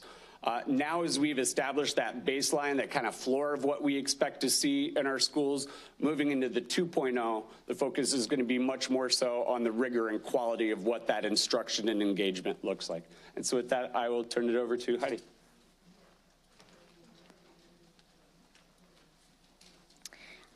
Thank you very much. And so this what I'm going to do is introduce to you where we are right now and how we've built on those lessons that we've learned. As Dr. Gallagher suggested, we really started at a place of compliance, ensuring that we have, some basic things that are consistent across the board, no matter the classroom and no matter the school that you're in. And some success there has given us an opportunity to improve. And so our improvement here not only moves from compliance to quality, but also toward coherence and really ensuring that everyone knows their role and that all of us are here for one purpose, and that is to support teaching and learning. That's to support the instructional core. So everything that we do, as you know, emanates from our equity vision, which it should be repeated often, is to eliminate the predictability of outcomes for students by race and zip code. In order to do that, we have to get at the heart of teaching and learning, which is captured in the instructional core. And we've put this diagram up quite a bit, but what I want to make sure that really lands for you tonight is that our strategy to focus on the instructional core is the System-Wide Framework 2.0 and the interdependencies that we all have on lifting this work together. At the heart of the instructional core is the relationship among the teachers, the content, and the students. But it's really about the learning experience for students, that they have access to high quality, skilled, passionate teachers. They have access to rigorous grade level tasks with a strong, guaranteed, and viable written curriculum. That's our goal. And we want every student to experience that kind of high-quality learning environment through a guaranteed and viable curriculum. And in order for that to happen, especially in a district our size, everybody has to understand how critical their role is in supporting that mission. So we'll start with really one of the most critical roles, which is the principal as an instructional leader. The principal as an instructional leader has impact at scale. They are beyond a single student or a single classroom, even though that is a powerful moment between a caring adult and a single student, and a caring adult in a single classroom. What a principal can do, however, when given the space and we can mitigate other distractions, is really focus on those systems that support the instructional core in 3 levels: at the classroom level, at the PLC, which stands for Professional Learning Community level, and then at the school level. Those are 3 major systems in ensuring that all students have access to a high-quality instructional core. And we believe that if we give principals the support and the space to be instructional leaders, that will move us forward toward our equity and universal goals, equity imperative and our universal goals. But we also understand that principals cannot do that alone. It's a very challenging role, and we ask them to be both generalists and specialists at the same time. And we need to recognize that our principals are surrounded and buoyed by all sorts of supports from the central office. Our challenge is to ensure that we are aligned to support them and that we can remove any distractions or barriers from their ability to be instructional leaders. In order for us to do that, we have to better understand their needs, which means we need to be great listeners. So our goal here is that every team member in our central office can directly tell you what they do to support the instructional core and specifically to support principal leadership. And just as a principal can't do it without the district absolutely cannot do this without community support. We need wraparound supports in our district to support neighborhoods and families, and also to extend learning environments for our children. And we have some really amazing community partners that have done powerful work in our schools, including the Boys and Girls Club, the Rockford Park District, the most recent movement for strong schools with Alignment Rockford. Our community has so much to offer with love and passion and resources, and it's really about bringing all of that into focus in this next iteration of system-wide framework. So we believe that if those things are true, if principals can be instructional leaders, if the district office knows our role in supporting, and if our community can wrap around our schools, we believe we're well on our journey to reaching our equity imperative. I'm going to come back to this slide in just a minute.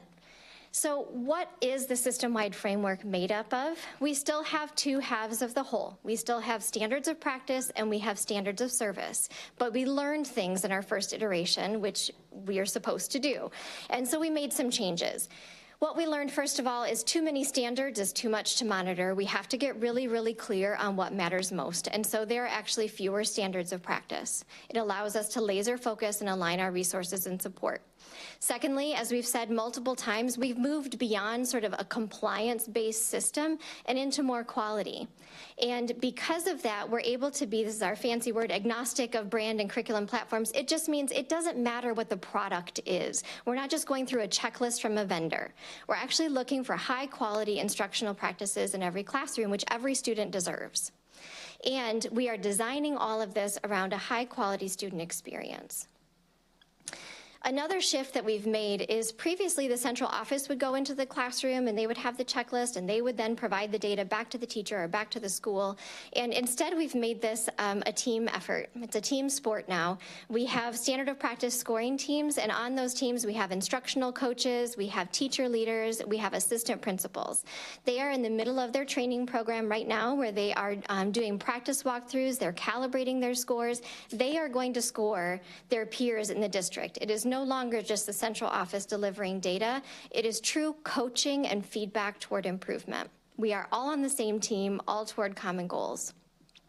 We are also able then to have differentiated support for schools based on their standards of practice scores. So we're working at gathering formative data now. And that sort of encompasses our shifts in the instructional piece. Another major change that we made this year is going all in on the 5 Essentials survey. Previously, we had 3 different survey instruments that we were using, and it was a challenge for our principals to really navigate all 3 sets of data to come up with a coherent plan. So rather than having 3 separate surveys, we're going all in on the 5 essentials, which is a research-based instrument and really lets us know to what extent our schools are organized to be able to focus around teaching and learning. And then finally, we also simplified the way that we score. We had sort of a more complicated scoring instrument for local accountability, and what we learned is we really just need 2 pieces. 1, standards of practice, those high-quality instructional practices that we in Rockford Public Schools want to see in every classroom. And then the second half is just the state report card, keeping it very simple. We also made some shifts in the standards of service, so what the central office departments are going to do in order to support schools so that they have the space to execute the standards of practice. We have 3 components here. The first is, yes, we still have a survey component, but it's a much better survey.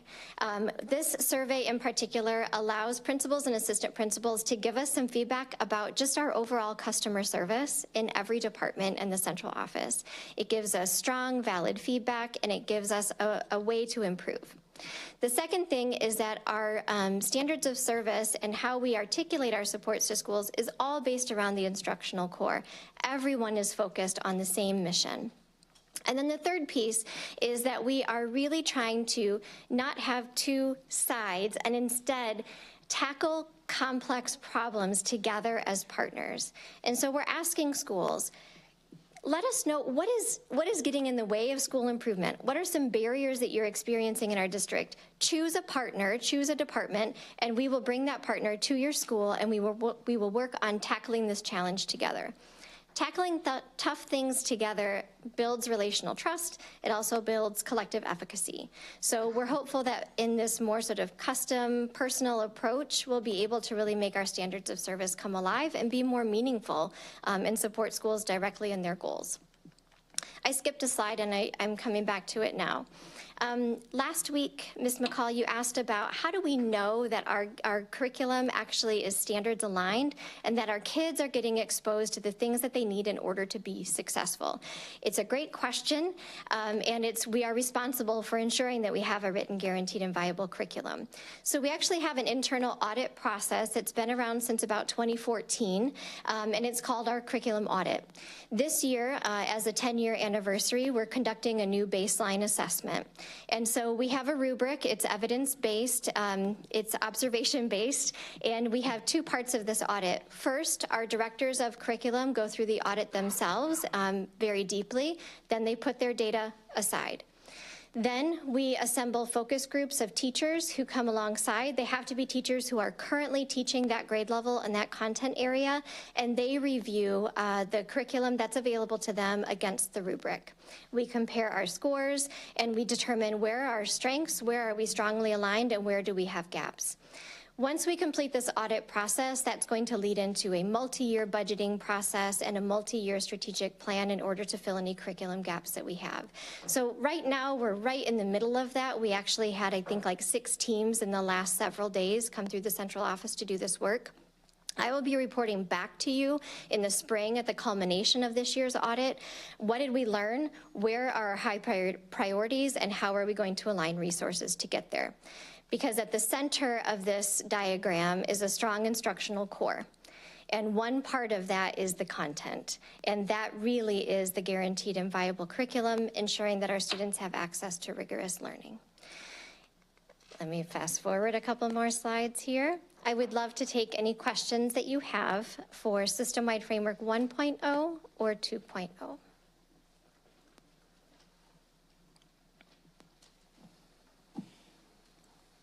So I don't necessarily have any questions. I'll save those for the upcoming retreat for the sake of time. But I would like to make a comment in regards to compliance and quality.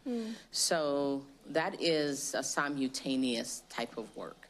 So you can't push back one and focus on the other. And I want to make sure that we're careful in doing that. That is 2 things that become one and need to be worked together. Otherwise, something is going to be compromised and you're not going to have that flow. So you have to be compliant while you're producing quality. Yeah. And I just wanted to inject that so that that's on the forefront of our minds. Yeah, thank you. I very much appreciate that. Thank you. Vice President McCall. Thank you. So I have a comment. If you go back to slide 22. Oh, maybe. Sorry, 23. Yes. No, not that one. The one where it has, yeah, that one. Okay, sure. So I appreciate, everything you were saying about how you're looking to try to find compassionate teachers and every, workers and all of that to make sure that the instructional core is strong and that these points are met. I just wanted to just speak on an observation, and you guys take it how you want it. Earlier we had a person that was giving comments, and he was talking about how all the bad stuff was, happened. The little he called them the black boys. He said, you need somebody to come in and get the black boys. He turned and addressed the audience and said, the black boys are the ones causing all the trouble. The majority of the people on this side that he turned and addressed nodded their head yes. Right? I don't know if anybody else caught it, but we have to make sure, and all those in the audience, they were here, teachers and different educators that was speaking. So we just have to make sure that we acknowledge the implicit bias, and when you're getting them, these new people in and trying to work through all of this, just make sure that we keep that top of mind, because it's little things that,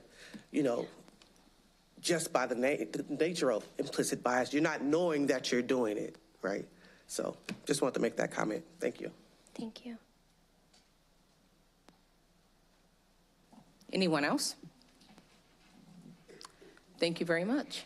We have one more leg of our continue on. presentation, and I'm going to hand it over here to Dr. Reed. He's going to take us through, kind of an underlying root cause issue, which is chronic absenteeism. We can't separate the instructional core from attendance. Thank you so much. When you look at the instructional core, it is built on a system of wraparound around the scholar. And you can't wrap around a scholar that is not there. So when you look at attendance, that is one of the challenges we are facing. We have a lot of tools to wrap around a scholar that is not in our classroom. That is an issue across America. It's not central to RPS, but we're going to focus on RPS. Chronic absenteeism has plagued scholars. And when we talk about the African-American scholar, it can hinge a lot on attendance, because that subgroup in our district is attending school at sometimes 50% rates and lower. And so we do have to own that. And it is a cadence that shows that when you come to school, you are almost 2 times as likely to be proficient and on grade level across the U.S. So Dr. Jarrett made this our focus last year. And he said we have to do everything we can to put an emphasis on attendance and getting our scholars to school, not just a robotic process of getting them to school, but making sure that attendance was a place of belonging. And since then, we've implemented attendance specialists in all of our schools that require them, not at pre-K because they're not designated to be there, but we have 35 attendance specialists that are hired in our school. They solely focus on attendance, the process of getting scholars to school, the data, the paperwork, and everything that goes on around attendance. All of our schools now have their own page, a support page, that looks at the trainings, the universal toolkits, resources, and incentives around attendance. So we're really intentional about making sure attendance is personalized to the building now. And one of the things that continues to, surprise me is every time we put incentives in place, we'll project one number, but our scholars would almost double that. Last year we did the Six Flags event, and we were definitely underprepared because almost double the scholars came. And this year, we have an incentive in place, and it's showing us that you can assume a scholar is intrinsically motivated, but we don't know what intrinsically motivates scholars until we try things. And each time we try an incentive, this winter, we were designated to have 600 scholars, and we're already at 1,100, and we have a really high bar. These scholars have to have all A's and B's. They only can miss one day of school, and they can have no infraction. So we're double projecting when we're putting things in place and making attendance exciting and listening to the scholar, because attendance, I would say, once again, is not just showing up, because you can be there and be absent, but it's being a part of the process, and that's where attendance and belonging collide to make us a more centralized district, to be the place that our scholars want to be on a daily basis. And we're providing training for our staff, and that training comes in a myriad of ways to provide our teachers capacity to make sure they reinforce pathways for scholars to be at school. We have to make sure our teachers can identify things to remove barriers that will keep our scholars at home. And finally, we're looking at our alternative education as not just a behavior management system, but a place to make sure that we have restorative practice and that each scholar is in the right place. And that is really important. Sometimes a high school can be a really big place, where sometimes a scholar just needs a smaller place to be at.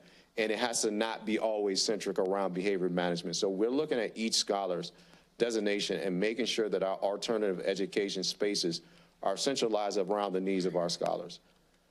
The attendance journey is one that we're going to continue to grapple with, and we're going to continue to focus on. I'm thankful for our superintendents for making that our focus and continuing that, because we're seeing return on investments already with our data and things of that nature around getting the scholars to class. And now we're looking at making sure that the scholar belongs when they show up to our schools.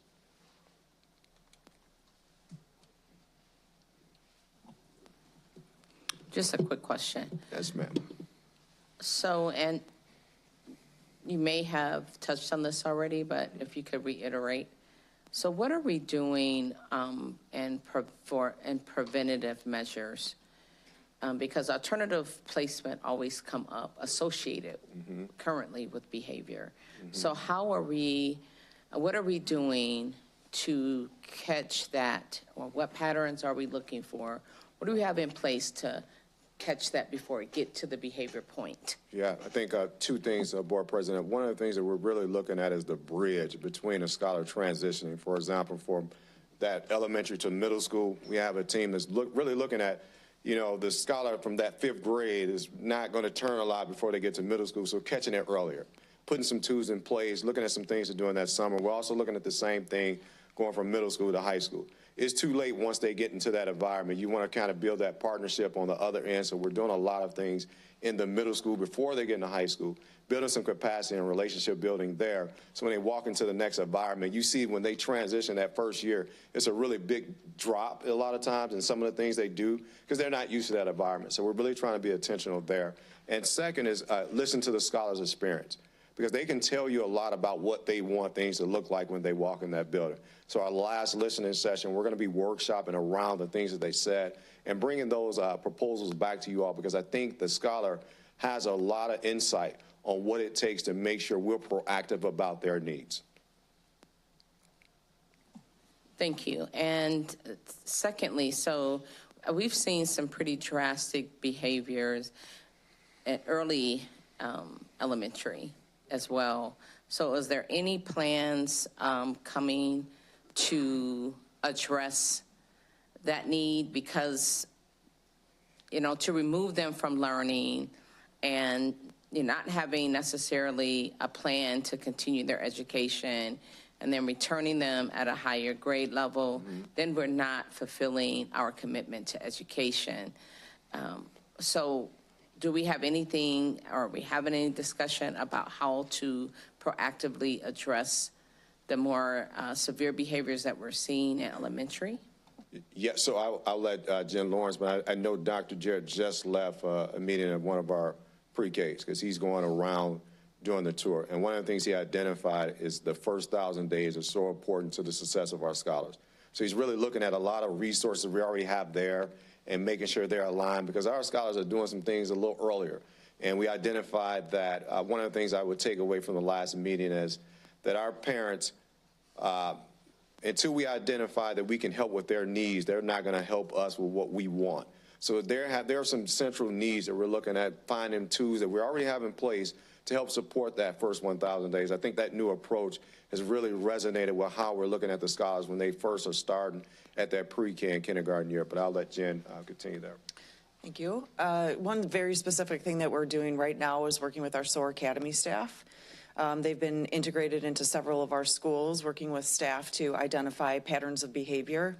And they're also identifying some professional learning that might need to take place for some of our classroom teachers. And as you may or may not know, classroom teachers are not specifically trained in behavior management.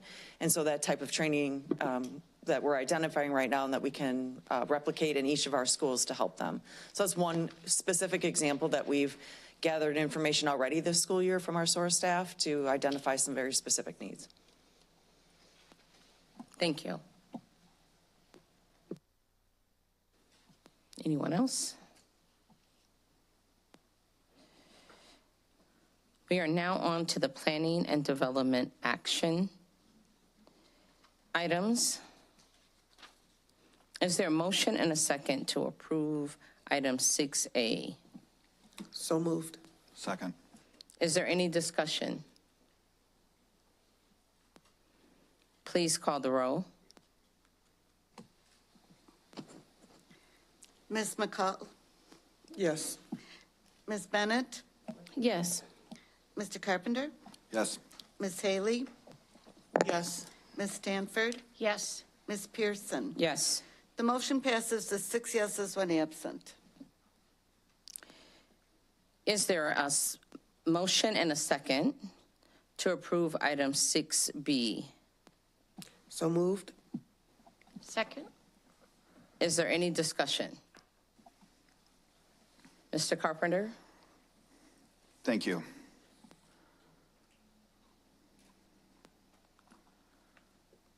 Sorry, I just wanted to make sure I just wanted to mention or talk about this important vote for a minute.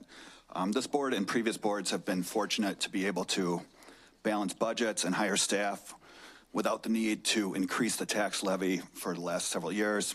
That's been because of the help of increased state and federal funding in large part, and also good management by the board and administration.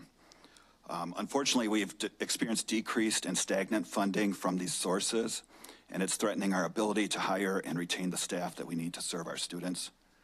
And I know it seems like our property taxes go up all the time, but I reviewed the Rockford Public School portion of my property taxes from 2018 until this last year. The portion of RPS taxes for mine has gone from $2,672 to $2,709 this year, which is an increase of $37 over 6 tax years, which is 1.4% over 6 tax years, and that's amid the highest inflation rates in many of our adult lifetimes. And the assessed valuation has gone up 37% in that same time. So the actual tax dollars has gone up 1.4% because the district has been able to avoid taking the increased, or the CPI with the increase and increasing the levies. But I think that based on the projections for next year, and I think it's important that the district have the tools to hire and retain the staff that we need to provide the services for all of our students. And so that's why I'm going to be voting in favor of this. It's not something that anybody takes any pleasure in doing, but I'm confident that the district has been a responsible steward of community dollars. And so that's why I'm voting for it. Thank you. Thank you, Mr. Carpenter. Anyone else? So while it may not seem a lot to some families, it may seem a whole lot to others. And when we look at, I think it would be in our interest to look at other budget items as well. And I'm confident that we can hold off a year increasing the tax levy. Mr. Carpenter is absolutely correct, and many of the things that he's indicated. But I will not be supporting the tax levy at this time. I'm not saying that I won't in the future, but I will not tonight. And it is not necessarily an easy no, but I think I'm confident that we can hold off a year in increasing or the tax levy. Anyone else? Please call the roll. Ms. McCall? Yes. Sorry. Ms. Bennett? No. Mr. Carpenter? Yes. Ms. Haley? Yes. Ms. Stanford? Yes. Ms. Pearson? No. The motion passes as 4 yeses, 2 noes, and 1 absent. Is there a motion and a second to approve item 6C? So moved. Second. Is there any discussion? Please call the roll. Mr. Carpenter? Yes. Ms. Haley? Yes. Ms. Stanford? Yes. Ms. Pearson? Yes. Ms. McCall? Yes. Ms. Bennett? Yes. The motion passes as 6 yeses, 1 absent. Is there a motion and a second to approve item 6D? So moved. Second. Is there any discussion? Please call the roll. Ms. Haley? Yes. Ms. Stanford? Yes. Ms. Pearson? Yes. Ms. McCall? Yes.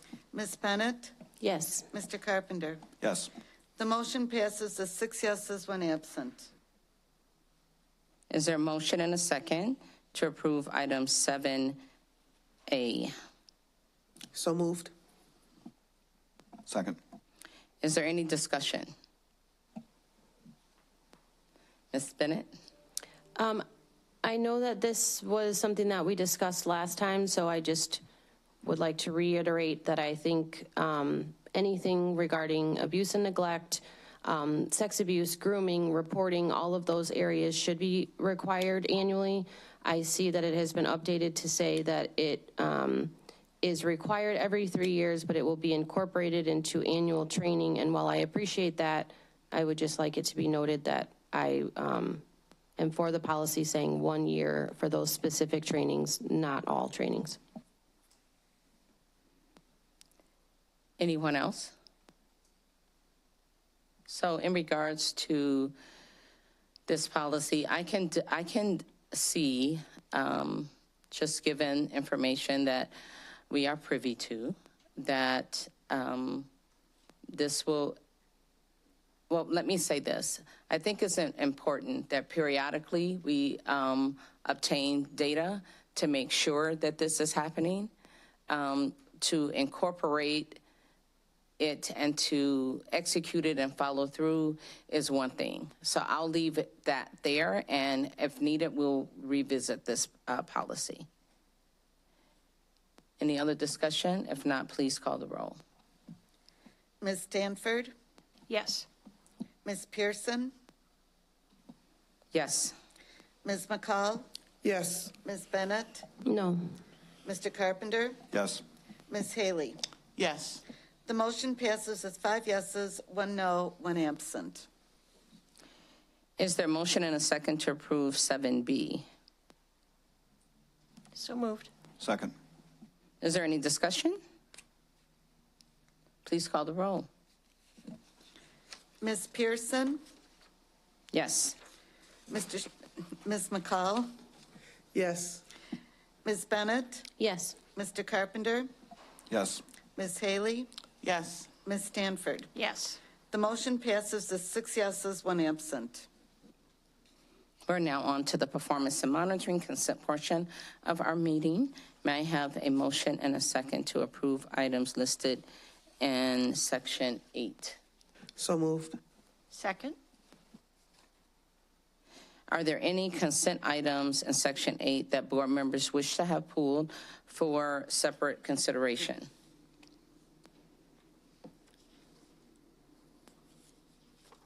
If not, please call the roll. Ms. McCall? Yes. Ms. Bennett? Yes. Mr. Carpenter? Yes. Ms. Haley? Yes. Ms. Stanford? Yes. Ms. Pearson? Yes.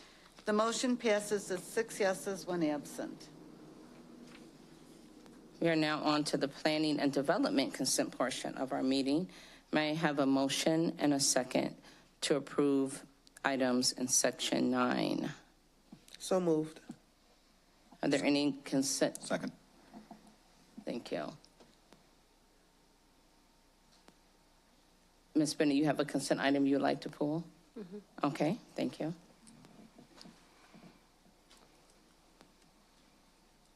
The consent item. Oh, you want to know? Yes. That would be nice. I wanted to ask a question / a potential discussion about A. Okay. Oh, now you want the discussion? Or the One moment. Mrs. Haley, did you have a, Oh, okay. We'll start with the discussion. Okay, so, One moment. One moment, please. So, on A, okay. Yes, please, correct. Please call the roll on items not pulled in section 9. Ms. Bennett? yes. Mr. Carpenter? Yes. Ms. Haley? yes. Ms. Stanford? Yes. Ms. Pearson? No. Ms. McCall? Yes. The motion passes with 5 yeses, 1 no, 1 absent. Discussion, Ms. So, in regards to the line item 9A and the multiple students that spoke about transportation in particular, can we have some information, because maybe when I was on maternity leave, this was discussed about the plan for transportation for students, so can somebody discuss that for the CC? Yeah, thank you. Yes. So, Ms. Bennett, there's a few different things that will happen here. So our morning session students will be picked up at their typical bus stops, and then if they are taking morning sessions at the CCEC, would be transported to the CCEC. And then once those classes are complete, they'd be served a grab-and-go lunch and then be transported back to their home high school. The afternoon session would be transported from their home high school to the CCEC. And students not having extracurricular activities would be transported from the CCEC to their home bus stop. Those needing transportation for extracurricular activities would be transported from the CCEC back to their home high schools. So would that apply for students that also like have to work or things like that? Like if there is a reason that they need to be transported back to home school? Correct. For their car we or would be for... working with all students in that. It's also, a student can self-transport if they have their own car and they'd like to do that. That is also a possibility, just like they drive themselves to school. But in regards to that, like the ability, some might have the ability to do that, but given the large distance to Jefferson, the gas concerns, like all of those things, I wasn't sure if we had considered or talked to students about. So all students will have the option to take the bus if they want to. I just wanted to make it clear that if they chose not to and they chose to transport themselves, that that is an option for them as well. So when, the subject of, anyone else have? The subject of transportation is very touchy and has not necessarily proven to be necessarily reliable. And so we have plans and we have things put in place, but at the point of execution, something goes wrong. We still have parents complaining that their student bus didn't come. So there's too many questions where it relates to transportation and the budget in regards to these items. So that is a concern, and we frequently we tag equity on to everything. So I can't get past the term equitable grading that was provided.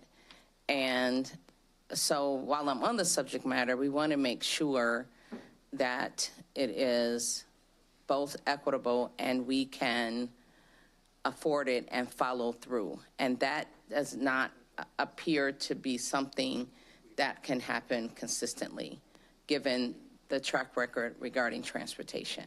And we should never depend or even consider self-transportation of our students to a learning facility. Ms. Bennett? And one more follow-up as well. So there was made mention of, and this was the first I've heard of it, that's why I'm only asking about it tonight, made mention about teachers having to reapply for positions, that there's a surplus of positions. Can somebody explain to me what that is as well?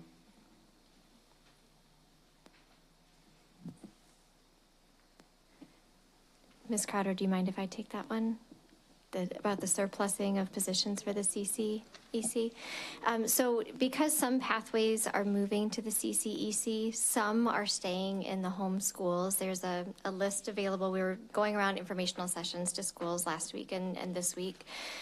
Some teachers will be surplused, but however, no one is losing a position in the district. Some teachers who previously taught science, for example, may have bounced to biomed, may end up back in the science classroom. It just depends. It depends on the student demand. It depends on the course registration. So we do anticipate there may be some surplus positions, but all of that is sort of in the works right now as we're getting student registration and all of that.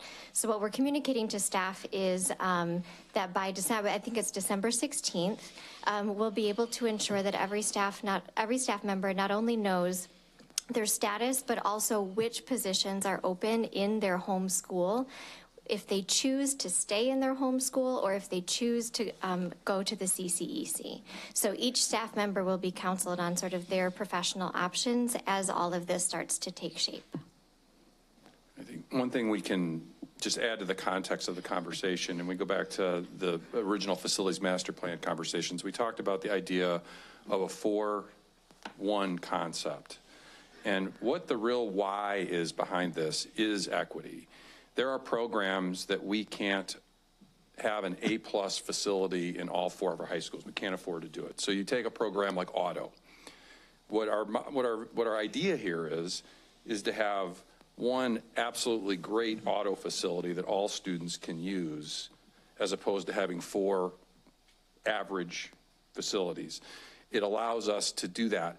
When there are programs that we have the demand to run in all schools, and we have the teaching quality and staff, and we have the quality of facilities, we're absolutely going to run those in all of our schools. This is very much about one scenario I would love for you to think about right now that happens far too often in our schools with programs like welding, with programs like auto, is that a student, because they attend a certain high school, don't have equal access to some of those programs. The CEC is designed to ensure that all students will now have access to those programs. This is not designed to take programs away from schools in their neighborhood school. In fact, the vast majority of CTE courses are still going to be in their home schools. We have 14 career pathways. 14 career pathways. There are going to be probably 3 or 4 of them early on, max, that are going to be running. And it may grow over time, but we are never going to grow without the demand of students to balance that out. And we are always going to grow this program according to ensuring if we have a course that doesn't get to run in 1 or 2 of our schools because there aren't enough students. What happens a lot in courses in high school is if you don't get to that magic number of 20 students, we cancel the class. We can't run it. But if 7 students from one school and 10 students from another and 5 from another can all be part of a program, now we can run it at the CEC. So those will be the situations we do this. And it's early. We know we had these informational meetings, and there's a lot of anxiety when you use the word, when you start talking about surplusing people, and people are very, very justifiably have pride in their programs.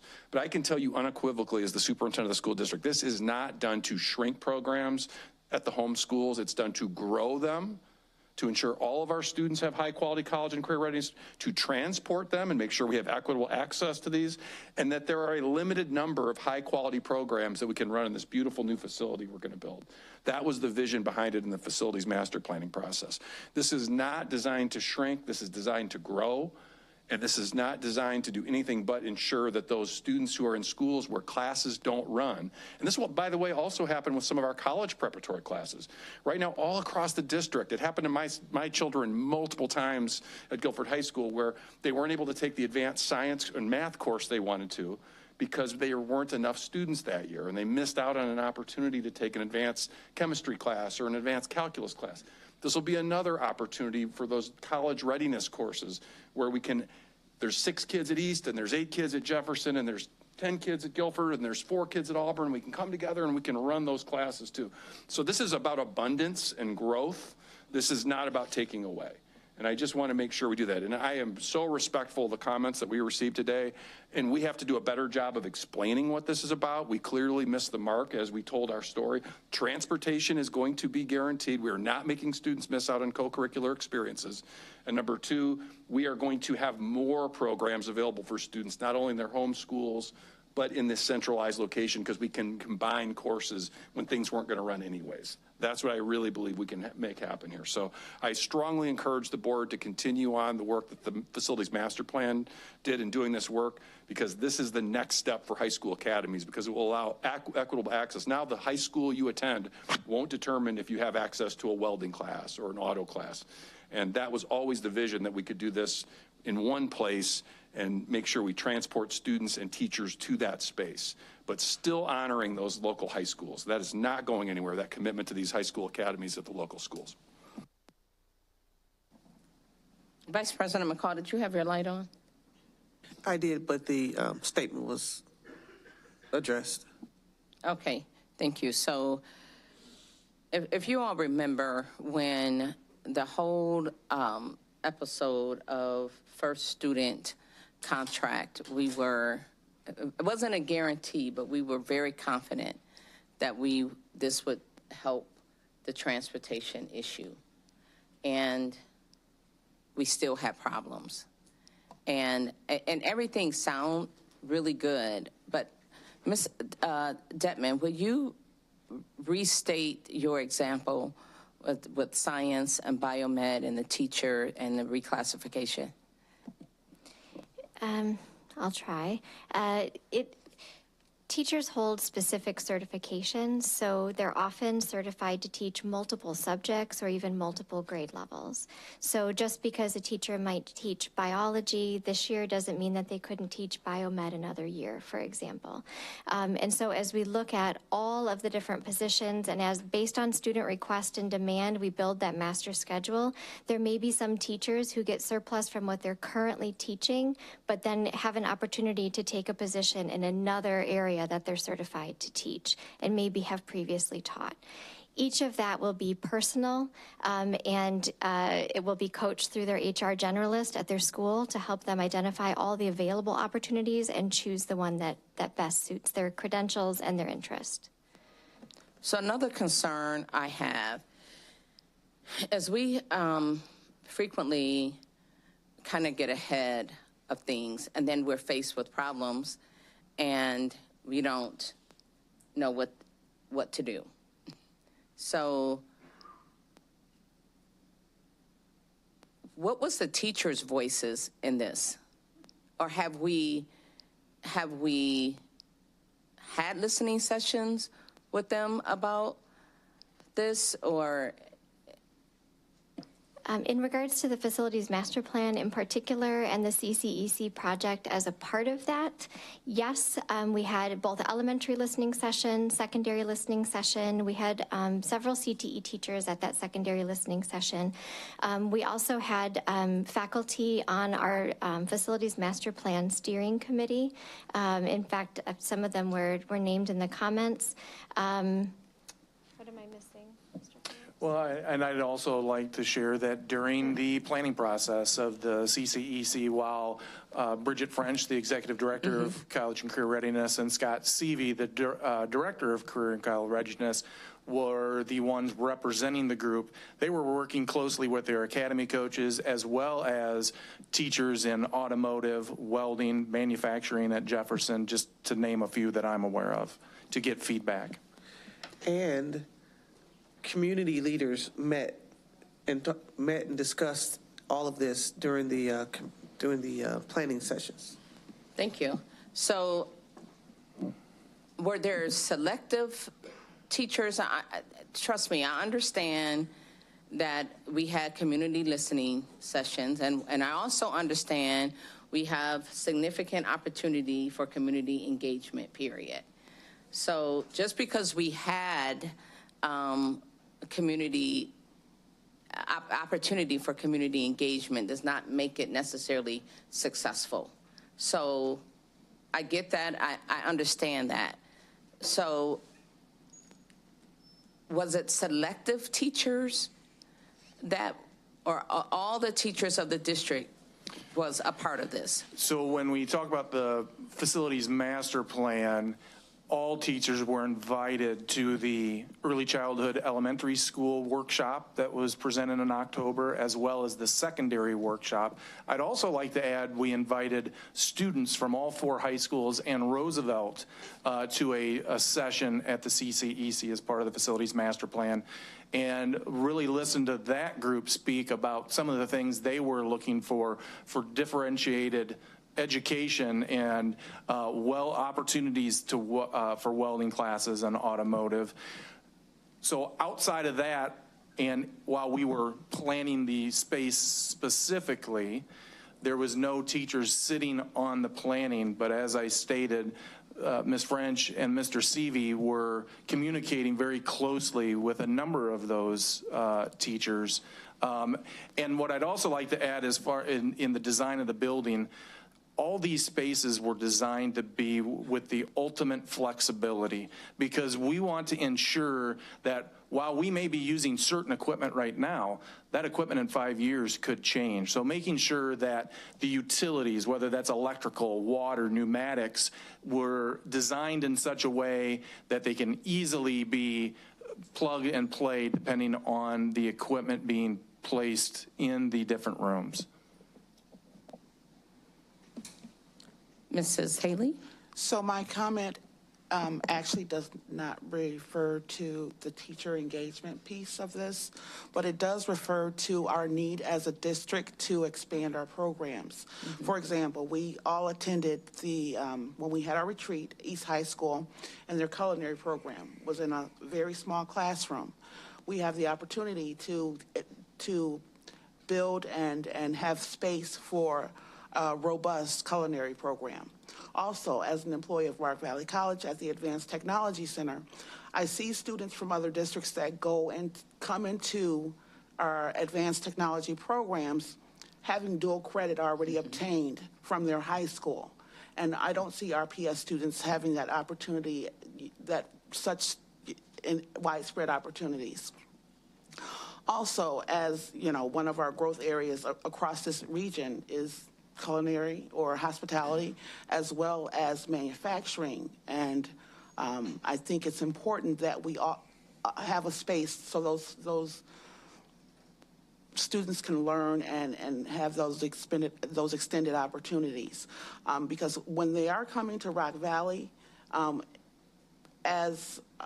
when they're transported there for particular classrooms, that takes away spots from individuals in our community that also want those classes. So Rock Valley is, they are accommodating the RPS 205 students, but if we can get that training within the high school where they are, that will expand opportunities to grow the manufacturing across this region.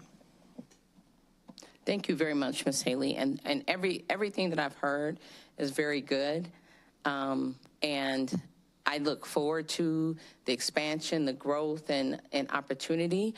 I just want us to be aware of details that we frequently miss that affect the bigger picture. Okay, I get it. And it's not that I am totally against it. I just feel like there's details that are going to come up and we are not going to be prepared for them. That is my point, and that is why I did not support it, just to be clear. Ms. Haley? And the other question I guess I do have, I did listen to the young gentleman that spoke about the Production Academy, so I also heard Dr. Jarrett say that some of those programs will stay in the high school, and just wanted to reiterate that and make sure that I understood that right. That is correct. And candidly, we are building a flexible space, and each year student demand will determine where things are. And we are not going to take student opportunity away so we can cram everyone into the CCEC. What we will do is let student demand drive where we run these programs. What this is really going to jumpstart is the culinary program, the welding program, the auto program. We will have some really elite advanced manufacturing and engineering spaces that are difficult to replicate in all 4 of our high schools, but we will have the opportunity to serve our school students in some of the opening classes in particular in their home high school. So I think some of these concerns are things we should be having conversations with faculty, staff, and students and making sure we match that supply and demand. But remember, we are approving tonight a building to be a flexible space to grow our programming opportunities, and we really are excited about what this can do to grow those experiences. And we will certainly make sure that we take into account the concerns that our faculty and staff have raised tonight, as well as our students. But I do think a lot of this is about the unknown more than what the reality will be in terms of negatively impacting. I don't think a large number of staff, remember, we have to inform everybody they could potentially be impacted. The number of actual people who will be impacted, I suspect, will be fairly low. And in fact, we will grow opportunities in some areas because we will be able to run classes that aren't running right now because of the fact that they're getting canceled because of the numeric example I gave earlier of how you can combine forces with 3 or 4 high schools, even 5 high schools with Roosevelt to make sure some courses run. And that was the last group I really wanted to emphasize. What this is going to do for our students for Roosevelt is also extremely powerful. As students get caught up in their credits, and now they can dive in to try to replicate all of these career readiness spaces for our Roosevelt students, many of whom are at an age where they are really excited to build a workforce readiness skill.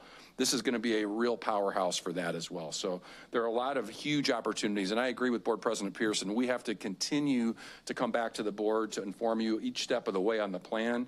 There is no room for error on details, and we will move as fast as we are able to execute on this, and we will execute on what we commit to so as there are no mishaps with transportation or communication, because I think this is too important for our students and staff to get wrong. Anyone else? Please call the roll.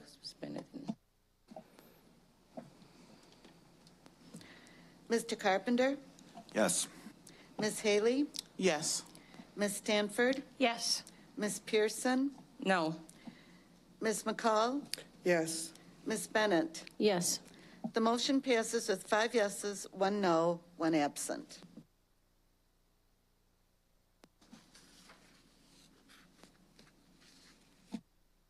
We are now on to the governance consent portion of our meeting. May I have a motion and a second to approve items listed in 10? So moved. Second. Please, are there any consent items in section 10 board members wish to have pulled for separate consideration? Please call the roll. Ms. Haley? Yes. Ms. Stanford? Yes. Ms. Pearson? Yes. Ms. McCall? Yes. Ms. Bennett? Yes. Mr. Carpenter? Yes. The motion passes with 6 yeses, 1 absent. We are now on to the closed session consent agenda, including appointment of Ryan Miller as 10-month assistant principal assigned to Haskell, appointment of Charles Smilanick as 12-month executive director of transportation, workers' compensation settlement agreement, SB, workers' compensation settlement agreement, EN, HR organizational report. May I have a motion and a second to approve the items in section 11? So moved. Second. Are there any closed session consent items that board members wish to have pulled for separate consideration? Yes. Mrs. Haley? 11E. Thank you. Please call the roll on items not pulled in section 11. Ms. Stanford? Yes. Ms. Pearson? Yes. Ms. McCall? Yes. Ms. Bennett? Yes. Mr. Carpenter? Yes. Ms. Haley? Yes. The motion passes with 6 yeses, 1 absent. Closed session consent item E has been pulled for separate consideration. Please call the roll. Ms. Pearson? Yes. Ms. McCall? Yes. Ms. Bennett? Yes. Mr. Carpenter? Yes. Ms. Haley? Abstain. Ms. Stanford? Yes. The motion passes with 5 yeses, 1 abstain, 1 absent. Thank you. We are now on to student discipline, suspension, appeals, and expulsion. D003-25, expel for the remainder of 2024 to 2025 school year through the first semester of 2025-2026 school year. H0008X25, the expulsion is held in advance contingent upon an expulsion in advance agreement for the remainder of 2024-2025. H0009X25, expelled for 2 calendar years from November 19, 2024 through November 18, 2026. H0011X25, the expulsion is held in advance contingent upon an expulsion in advance agreement for the remainder of 2024-2025 school year. H0012X25, the expulsion is held in advance contingent upon an expulsion in advance agreement for the remainder of 2024-2025 school year for the first semester of 2025-2026 school year. H0013X25, the expulsion is held in advance contingent upon an expulsion in advance agreement for the remainder of 2024-2025 school year through the first semester of 2025-2026 school year. H0014X25, the expulsion is held in advance contingent upon an expulsion in advance agreement for the remainder of 2024-2025 school year through the first semester of 2025-2026 school year. P0014X25, expelled for the entire 2025-2026 school year through the entire 2026-2027 to commence upon the conclusion of the current expulsion. B003A25, the 2-day out-of-school suspension is affirmed, and 3-day bus suspension is affirmed. May I have a motion and a second to approve items in Section 12, student expulsion and suspension appeals? So moved. Second. Are there any board members, any items board members wish to have pulled for separate consideration? Please call the roll. Ms. McCall? Yes. Ms. Bennett? Sorry, can I have one pulled? Yes. Sorry. Which one would you like pulled? Letter I.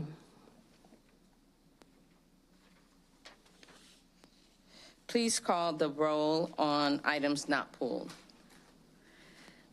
Ms. McCall? Yes. Ms. Bennett? Yes. Mr. Carpenter? Yes. Ms. Haley? Yes. Ms. Stanford? Yes. Ms. Pearson? Yes. The motion passes with 6 yeses, 1 absent. Closed session consent item I has been pulled for separate consideration. Please call the roll. Ms. Bennett? Abstain. Mr. Carpenter? Yes. Ms. Haley? Yes. Ms. Stanford? Yes. Ms. Pearson? Yes. Ms. McCall? Yes.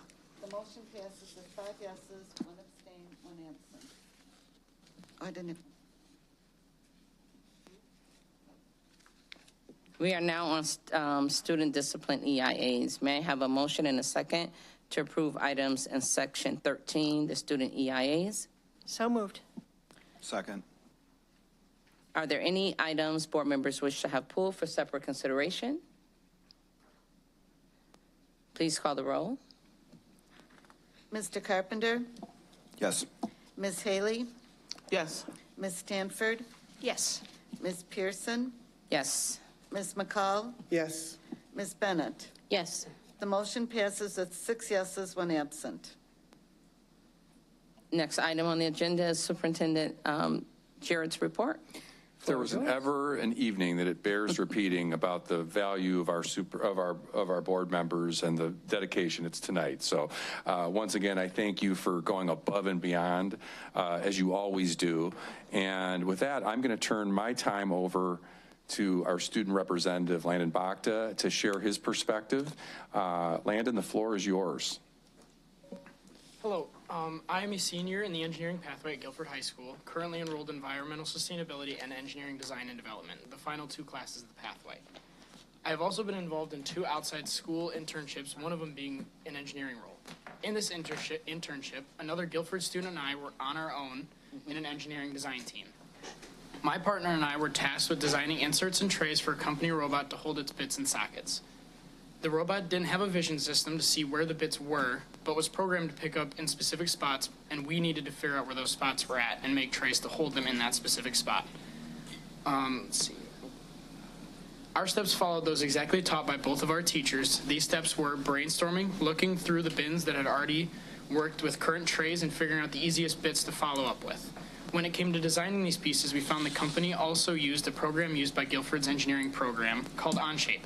This program is taught and used in the beginning intro to engineering classes all the way up to the final engineering design and development classes. Being taught this program boosted our confidence in designing and producing the prototypes and final inserts. The owner and engineer of the company were impressed with what our classes had taught us and our exposure to the engineering field. This exposure, I can say, that the students in the engineering pathway are getting has given the proper exposure to the engineering field. And through what I've heard in separate programs with the CNA program and culinary classes, that students are getting the proper career exposure and field experience they may need to have future life success. Thank you. You're welcome. Thank you. Awesome.